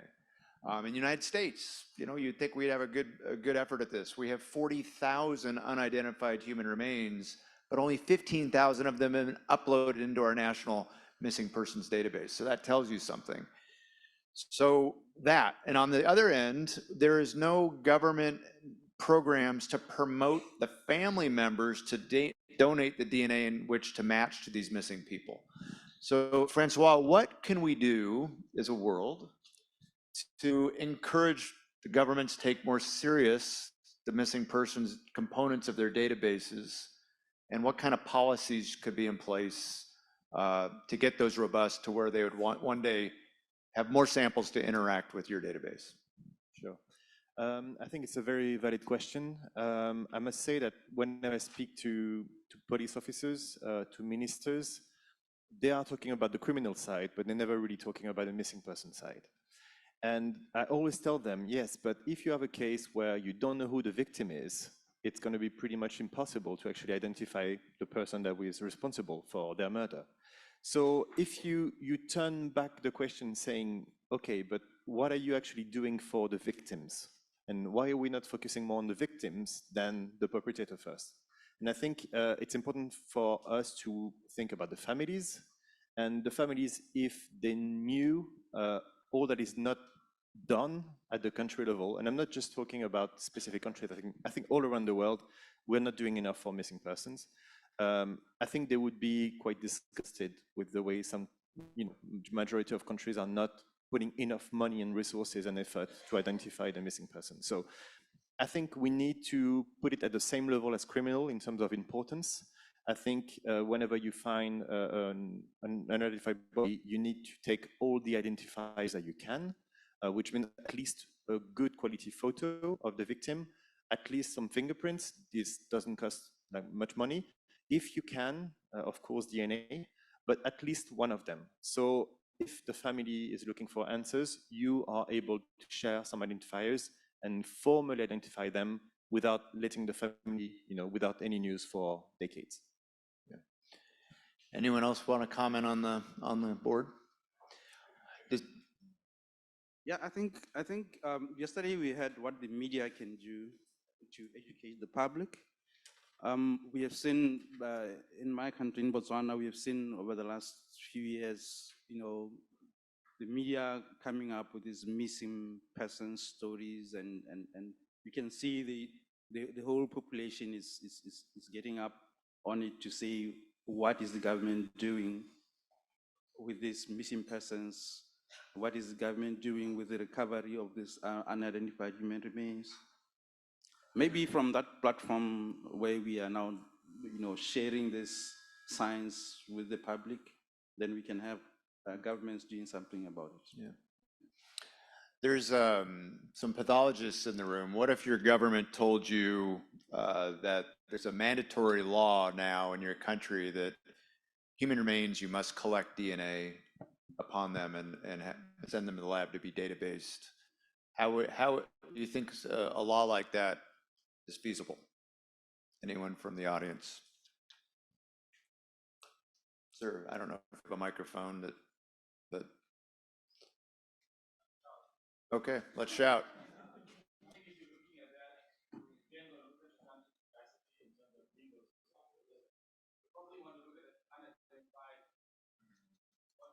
Of course.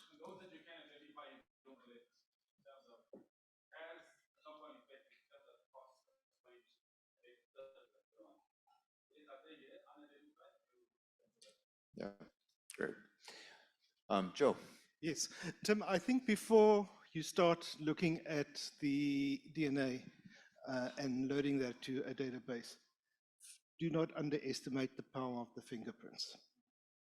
You most likely will have the fingerprints if it's the citizen of the country on the fingerprint database, either in the criminal or the civilian. And in South Africa, we've got access to the civilian fingerprint, and we can do the searches. And many of the identify where a biometric fingerprint is taken, that is identified. And the advice that we give only after exhausting the other possibilities and avenue, then look at DNA. Yeah. In South Africa, there is a section called victim identification, and they're starting to do very, very good work, and they also interface with the pathologist. Yes, there is still opportunity and that we can do more, but my advice is first look at the fingerprints and the other biometrics before you get to yep. DNA. In particular, in a country that has a national fingerprint system for their ID.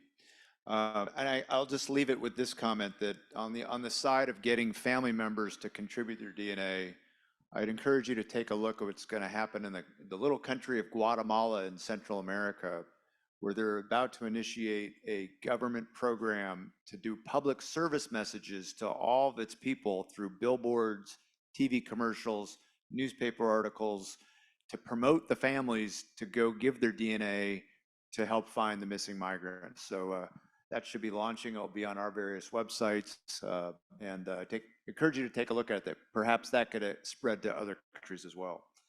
Okay, the next question I'm going to ask Joe, over to you. I guess, you know, you channeled a comment out of the FBI about the most important thing you can do with a database is public trust.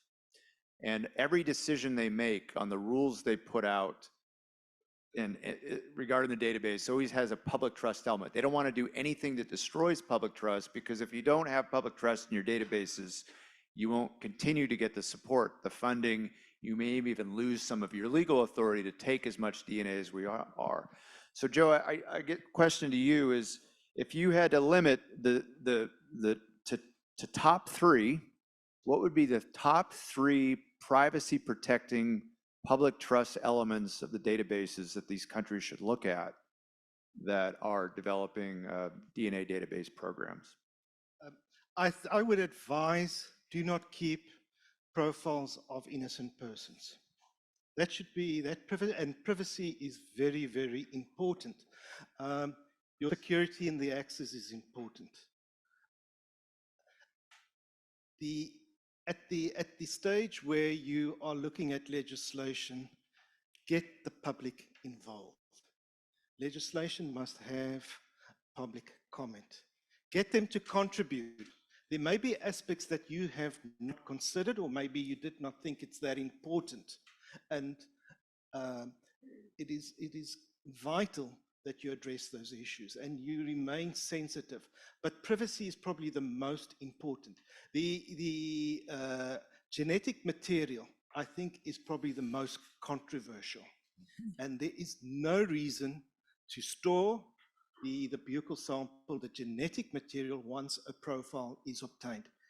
There's always this argument, I want to keep it possibly if there is advancement of technology. In many instances, you'll be able to get another chance to tape. But I think the privacy concern is a very important one, and you need to keep the public to get the confidence. Because once you've lost that, Yep. you're going to have big problems. So it sounds like your top three. One is the innocent persons coming out of the database, the arrestees that aren't ultimately convicted. And secondly, the public comment, public involvement. And then three, the destruction of the biological sample after the profile. I can tell you that of the 60 countries that have the laws on the books that have been implemented with databases, a growing number are doing that destruction of biological sample. Does anyone else on the board want to comment about the requirement that you destroy the biological sample after it goes into the database? Okay, thanks for that, Tim. I think I had another sort of thing on my mind when you suggested what privacy protections need to be in place. A recent development in the UK is a challenge of the retention period for some convicted people. So I think I'll probably talk about this in my talk. But in the UK, for example, under the Rehabilitation of Offenders Act 1974, after a period of time, a person's conviction becomes spent, where it is not disclosed in basic disclosure, for example. So we had one case, which was the UK versus Gokran in the European Court of Human Rights. And in that particular ruling, was a person who had a spent conviction, and it was unanimously decided in that case that the retention of that person's biometrics was disproportionate. And some of the key principles emerging from that ruling is that for the police to be able to store the profile biometrics of a person, it has to be demonstrated that it is necessary. It has to be demonstrated that it is proportionate and relevant for sort of assisting the police, for example. So I think nations that are developing laws on DNA databases and also on biometrics need to consider those factors as well. As a person's conviction becomes spent, also we have to consider the seriousness of the offense as well, and whether this is a person who poses a risk or not. So these are some factors that emerge from that ruling that should also be considered as well. And I think in regards to destroying the biological sample, there's a valid argument for destroying the biological sample after a profile has been generated because of this concept of genetic exceptionalism of the DNA sample. So I think a number of countries in South Africa, it is also one of the, it is part of the law to destroy the biological sample as well. Now, a challenge with that is currently in the UK and the CPIA Act, there are some disclosure requirements and there are some exceptions made for specific samples. So it may be required to store them beyond the 6 months period that is decided. And sometimes another argument that is also proposed is the fact that new technology may become available and you may, for example, the person may not be available for sampling and it may be required to sort of take the sample as well. So there are various arguments surrounding that, but considering the human rights implications, I do agree that after a profile has been generated, there is a legitimate reason not to store the DNA sample, in my view. And I'll close it out on the arrestee, the destruction of the arrestee profile from the database. Countries handle it differently. For example, in the United States, our process is you take the arrestee, you put them in the database, and they stay in until they're not convicted, and then they come out. Some states, they stay in forever.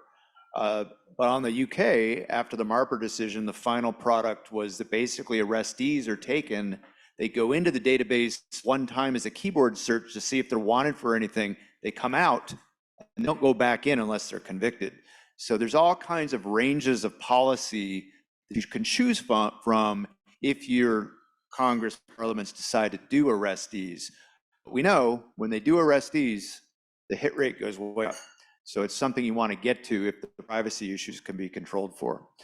Okay, this is for Ms. Aklu on our panel. I guess if you look at sub-Saharan Africa, we only have 3 countries, I think, that are passed the legislation to do databasing and have implemented it on a national or so basis. Why do you think, or what do you think is needed for all the many other countries in the region to advance DNA database policy, and how could that happen more quickly? Thank you. So I would just say that DNA is gaining popularity around Africa, and it is very important to consider all the different factors that are related to DNA analysis. It is not only setting a DNA lab, setting a database, or doing a population study, but we need to know how we're going to exploit these different features that we are implementing. So for the databasing, it is important to know the different categories that are mandatory to be made, because each and every one can decide to make a database in their own country. But I believe that there needs to be a standardization on the basics that is required for the database. And the law is very important, because if you don't have a regulatory framework, how are we going to proceed?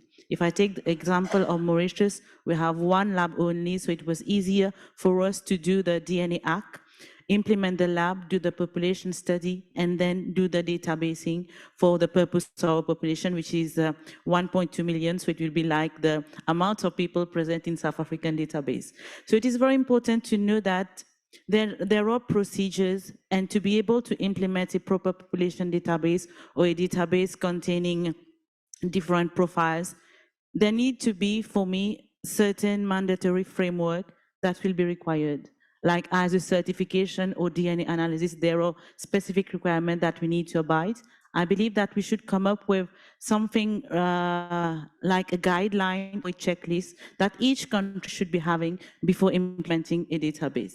As I would mention on the previous question, it is also very important to the population, the government, and also the different stakeholders like the judiciary to know the respective role when doing a population study or the databasing. Because very often we can have a database, and when we need to move the arrestee sample from database, we need to get the input from the judicial system to know if the arrestee has been convicted or no. because if we don't get this proper information, the profile can still remain in the database. And then when one day we do the search, we say that this shouldn't have happened because the person hasn't been convicted and the profile should have been removed from the database. So it is very important to know where are we heading to. It's not about getting DNA analysis or setting up the lab, getting the equipments or the reagent, but we need to know in an integral approach, how are these going to be set up together? That is government support, the legislative framework, the lab setup, the population study, and finally the databasing. Yep. I guess I'll borrow a statement from Mr. Wally of keep it simple. And I think one of the simplest things you could do to have get a database going is to provide your policymakers, your politicians with sample legislation. And I know, Aaron, you're going to cover this in your talk later today, but can you just give us a little bit of a preview of that, of how a sample legislation for Africa could help expand DNA databases in Africa? Yeah, thanks, Tim. I think probably in response to the question that you asked, the answer to that is advocacy by key stakeholders.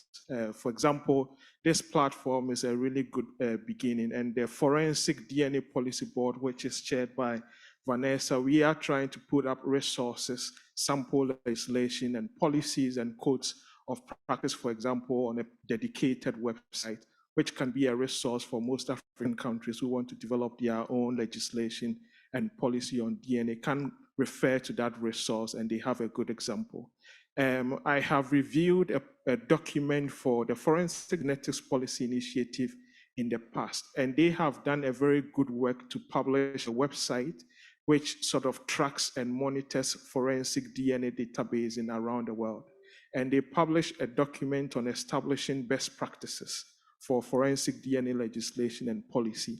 And that document is really comprehensive. It took almost 9 or 8 years to publish that document. And it contains examples of best legislation from around the world. And I think that is also a starting point for nations to refer to that document and look at what other countries are doing and what the consensus is on legislation and policies for databases. Great, great. I'll have maybe Mr. Wally, you handle the first try at this question, and then maybe over to Joe and others that want to comment. But the question is we have databases in the world now, right? Government run, government regulated, with public involvement and privacy protections in place.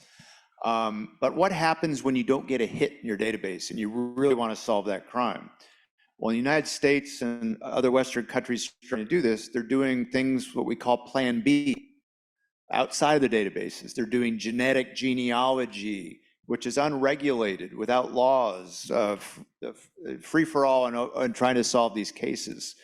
What do you think of that? And is there a way in which we could make the DNA databases stronger that are under the government's regulatory control and privacy protected, such as maybe YSTR databases, which gives you a higher hit rate, or allowing regulated familial searching like we see in the United Kingdom and many other countries around the world? What do you think about this other way to get Plan B outside the government databases versus broadening the government databases which has privacy protections for them? So Mr. Wally, and then on to others in the panel. Thank you. It's not an easy question to address. But what I would want to agree with Joe on is you want to have public trust in whatever you're doing. You'd want to have debates going on in society to say what is acceptable to them and what is not acceptable to them. Currently, we have the Interpol databases that are sort of acceptable because as member states of Interpol, we agree through resolutions to say this is how we are going to do things as governments across the world. So I would say we explore those. Currently, there's very, like Lauren was showing, there's very little that we are sharing across our borders. If I don't get a hit in my CODIS, do I ever come to South Africa and check with Joe if I cannot get a hit with him. I don't. So it's one way of saying maybe where we don't get hits, we can escalate that to international platforms. At the same time, I want to agree with you that yes, we have genealogy that we can explore, but what we need for now is to have debates, public debates, so that whatever science we implement is acceptable. People don't come back and look at us with different light to say we are exploiting what we are not supposed to exploit. Thank you so much. Thank you. There can be a lot to be said about the direct-to-consumer databases and FIG, but I think it's also got to do of the maturity of the Pacific country. I think before we even consider that in Africa, let's first get the basics right. Let's first establish the DNA testing laboratories. Let's first get a database. I've inquired from the DTC databases, what is the contribution from Africa? And the best answer I could get from them is less than 1%, probably 0.01%. And if you look at, it's not that much cost, but if you look at the people that are contributing, the likelihood currently of the contributors are not the criminals. Yes, and I think there is value for the most heinous crimes that you want to use that. But I think we're not there yet in Africa. Give us first chance to build it. And then I would encourage that we share and use rather the Intel database and to see if we can't get matches between the different countries once we've established our databases. Thank you. Ms. Aklu, do you have a comment as well? I would say that it is very important to take decision at government level, because then, say for example, we're taking countries of Africa, we should be having summit or workshop where policymakers and decision makers know about the importance of DNA database, so that this is channeled down then to the different countries to go and implement a proper and standardized database. Because if I have a database in Mauritius, it isn't the same type or doesn't have the same information of the databases in other countries. At the end of the day, we will not be able to align and synchronize ourselves to be able to explore these databases. So firstly, we need to have that regulatory framework of what are the GIS, what are the ABCs of implementing a database, and then everyone just follows the procedures and guidelines so that we are all aligned. Francois? Yes, I think the solution is probably to work as concentric circles, like meaning you need first of all to have a strong autosomal DNA database in your country, and you need to use it as much as possible.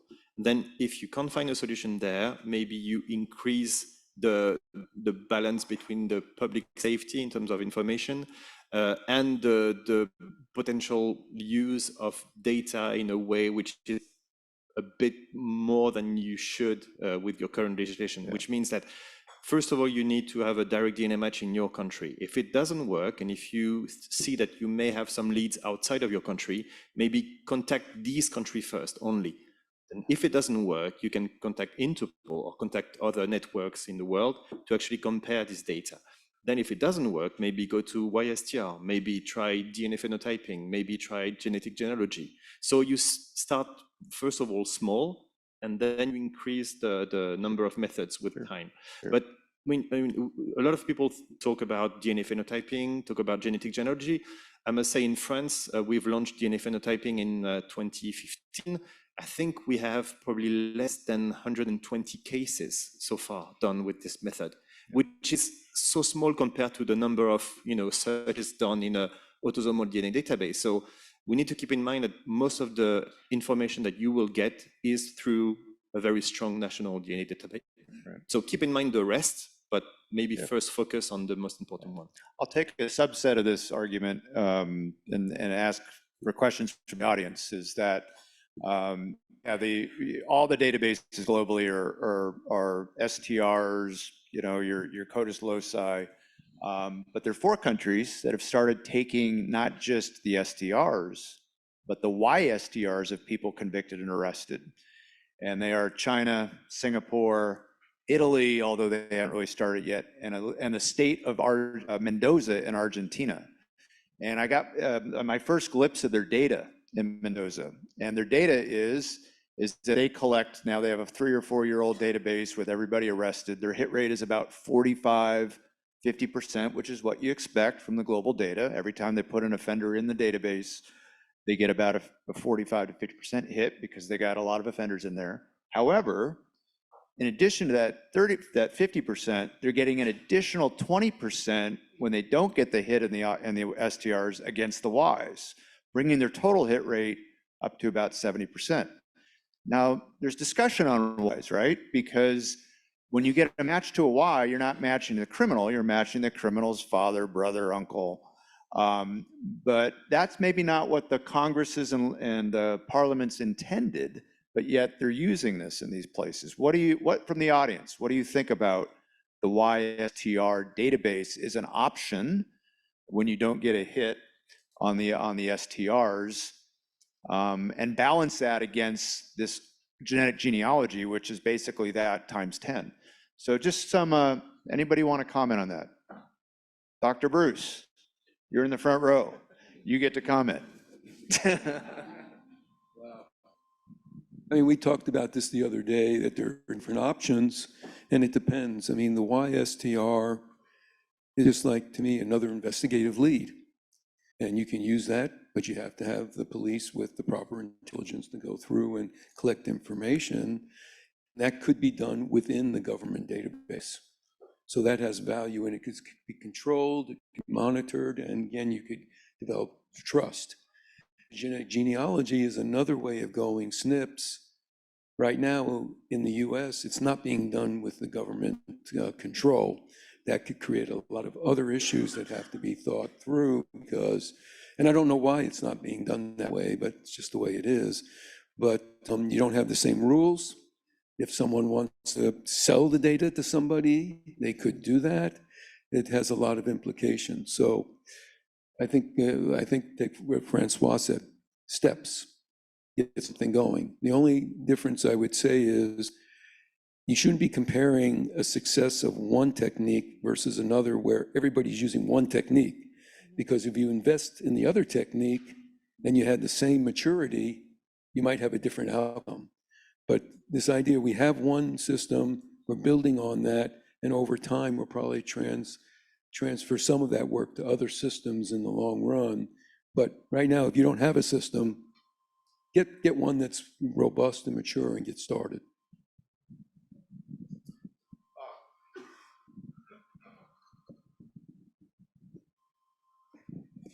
Can I just refer back to some of the experiences that we had with the sort of step before genetic genealogy, and that was the production of guidelines on familial DNA searching. I know that's not universally applied or welcomed in some countries, but certainly we found it to be the step back, using the similarities between people who we have on the database who have been taken lawfully. And I follow the news around the world now, sort of thinking, this is one step, forensic genetic genealogy is that one step beyond where we were. And there were screams, howls of resistance when we were looking at familial DNA. But in my presentation yesterday, there's actually the guidance on actually how to exploit those similarities, those genetic similarities between people you have actually on your database. So FGG is probably a step too far for many at the minute, but the guidelines are there and already written for familial searching. Okay, let's, one more. Do you have a question? Oh, great. So it's quite a burning question for me, sorry to eat into your time. So 2 years ago, we developed a model law, a SADC model law for gender-based violence.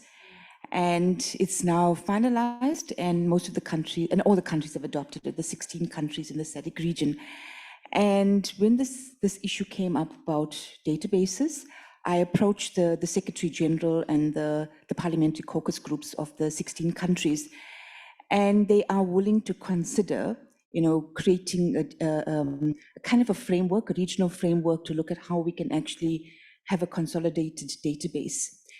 And so now this is going to be obviously transcending the various member states, the boundaries of the various member states. And we talked a lot about, a particular member state and what they should do and their criteria. So what are the challenges do you think will be experienced, and what do you think will be the steps to be able to look at a regulatory framework for this purpose?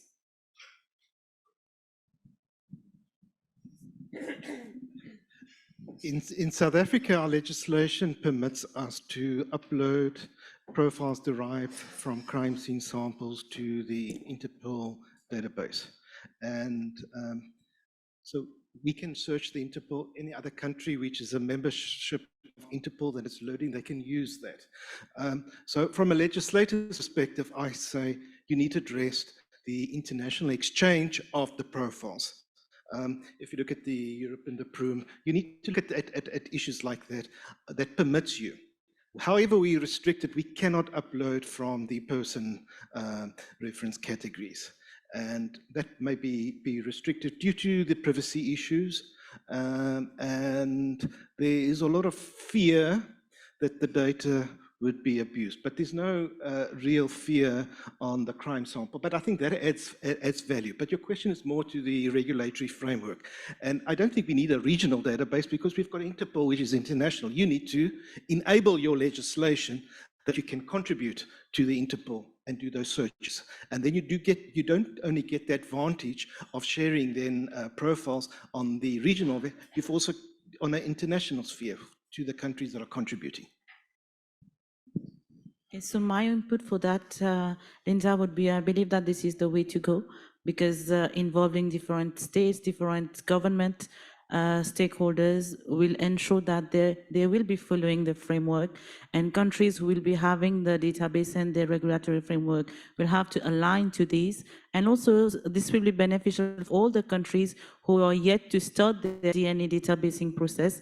So ensuring that down the lane, 5 years or 10 years from now, there will be a standardized way of analyzing DNA, of efficiently using databases, and especially sharing of information within Africa or internationally based on the regulatory framework. I'm gonna, oh, go ahead, Aaron. All right, yeah, so just to comment on, I think what you're referring to is the transnational exchange of forensic DNA data. And currently in the UK, in Europe, they have the EU PRUM framework, which allows the national DNA databases of EU member states to be accessed by other member states. So that has allowed, I think the UK has also joined the PRUM framework as well. So they have about 14 million profiles that can be accessed. Now, ultimately, the exchange of DNA data is governed by the national laws of that particular country. So one major challenge within that framework is the lack of harmonization of legislation across the different states. So I think a starting point is ensuring that the laws in the different countries are harmonized such that they have similar sort of regulations, retention periods, inclusion criteria, and so on, so that it will be able to, we can have an efficient system of transnational exchange of data. I would close that out by saying that most crime is local in your country. Yes, there's going to be people you could catch if you share the data, and it's important to try. But the time it would take to set up what PRUM did in the European Union is very hard. And I think better energy would be spent getting your databases up individually now and taking care of the crime that happens in your country rather than looking for international offenders, but also use the Interpol avenue rather than trying to set up PRUM, because Interpol is ready to go right now for sharing crime samples. And actually, Francois, why don't you finish that thought, but I'm going to come back to you on the last question. Yeah. Sure. I just wanted to say about the PRUM system. So it's actually very efficient because you're not asking countries to submit their profile in a centralized database. There is a direct connection and search between the national databases of these countries. Yeah. But the problem is it's working for the criminal data, but countries through PRUM, they cannot search for missing persons, they cannot search for human remains, they cannot search for biological relatives of missing persons. It's only like purely, strictly criminal data. So even if Prüm is seen as a very innovative system, there are still some things that needs to be done. And when you're working with 27 countries, they all need to be agreeing on the rules, and it takes a lot of time. So I think it's better to build trust with your neighboring countries, exchanging data in a bilateral way. And if it doesn't work, think about Interpol, because it could solve the problem. Great. I think we have time for one more question, then we got a lot of hands. So let's, okay, let's do 2 or 3, but let's do rapid fire questions. Sir.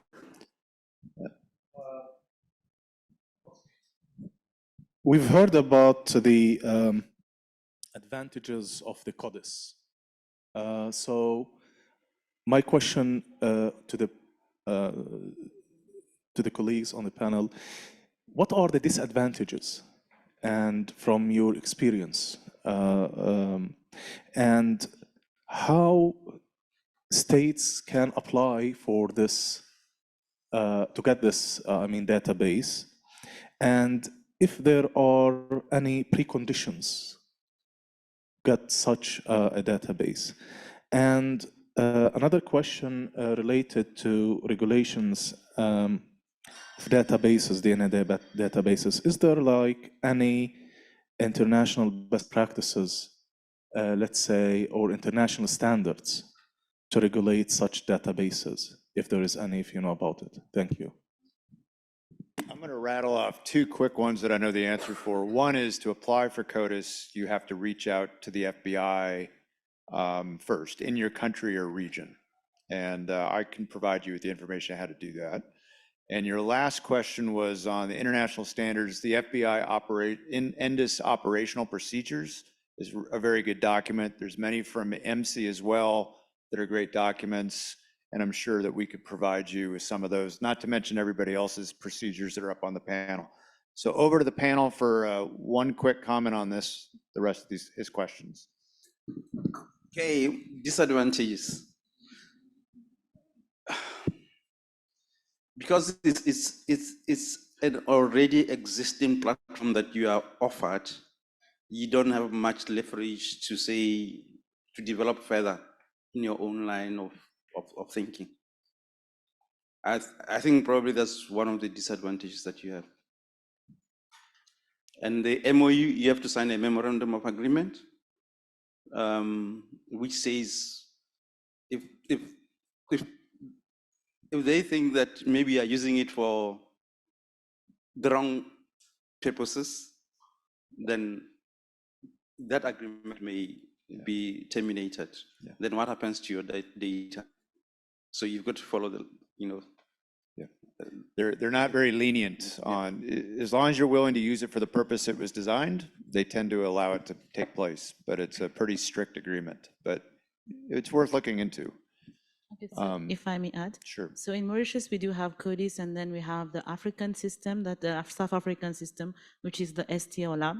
So what we've seen that there might be limitations with CODIS that are complemented by the STO lab. So it's always good to explore other opportunities if you have only one, but there are other opportunities which complement each other. Okay. We're down to 3 minutes. So Joe? Just a quick one. We're still in the phase of requesting CODIS, but we've had a lot of discussions with the FBI. It's a database. Allows you the upload, it allows you to do the different stringency searches, but it does not give me the system solution that I want. The downstream management of that leads, you still need to look into that. Yep. And what happens to that, and how do you measure the metrics, and what happens to the follow-up? Yep. It's very, very important, that part. So it does address one element of a system solution, but it's much more than that is required if you want an effective database. Got it. We got time for one more question, and she's been, let's let her.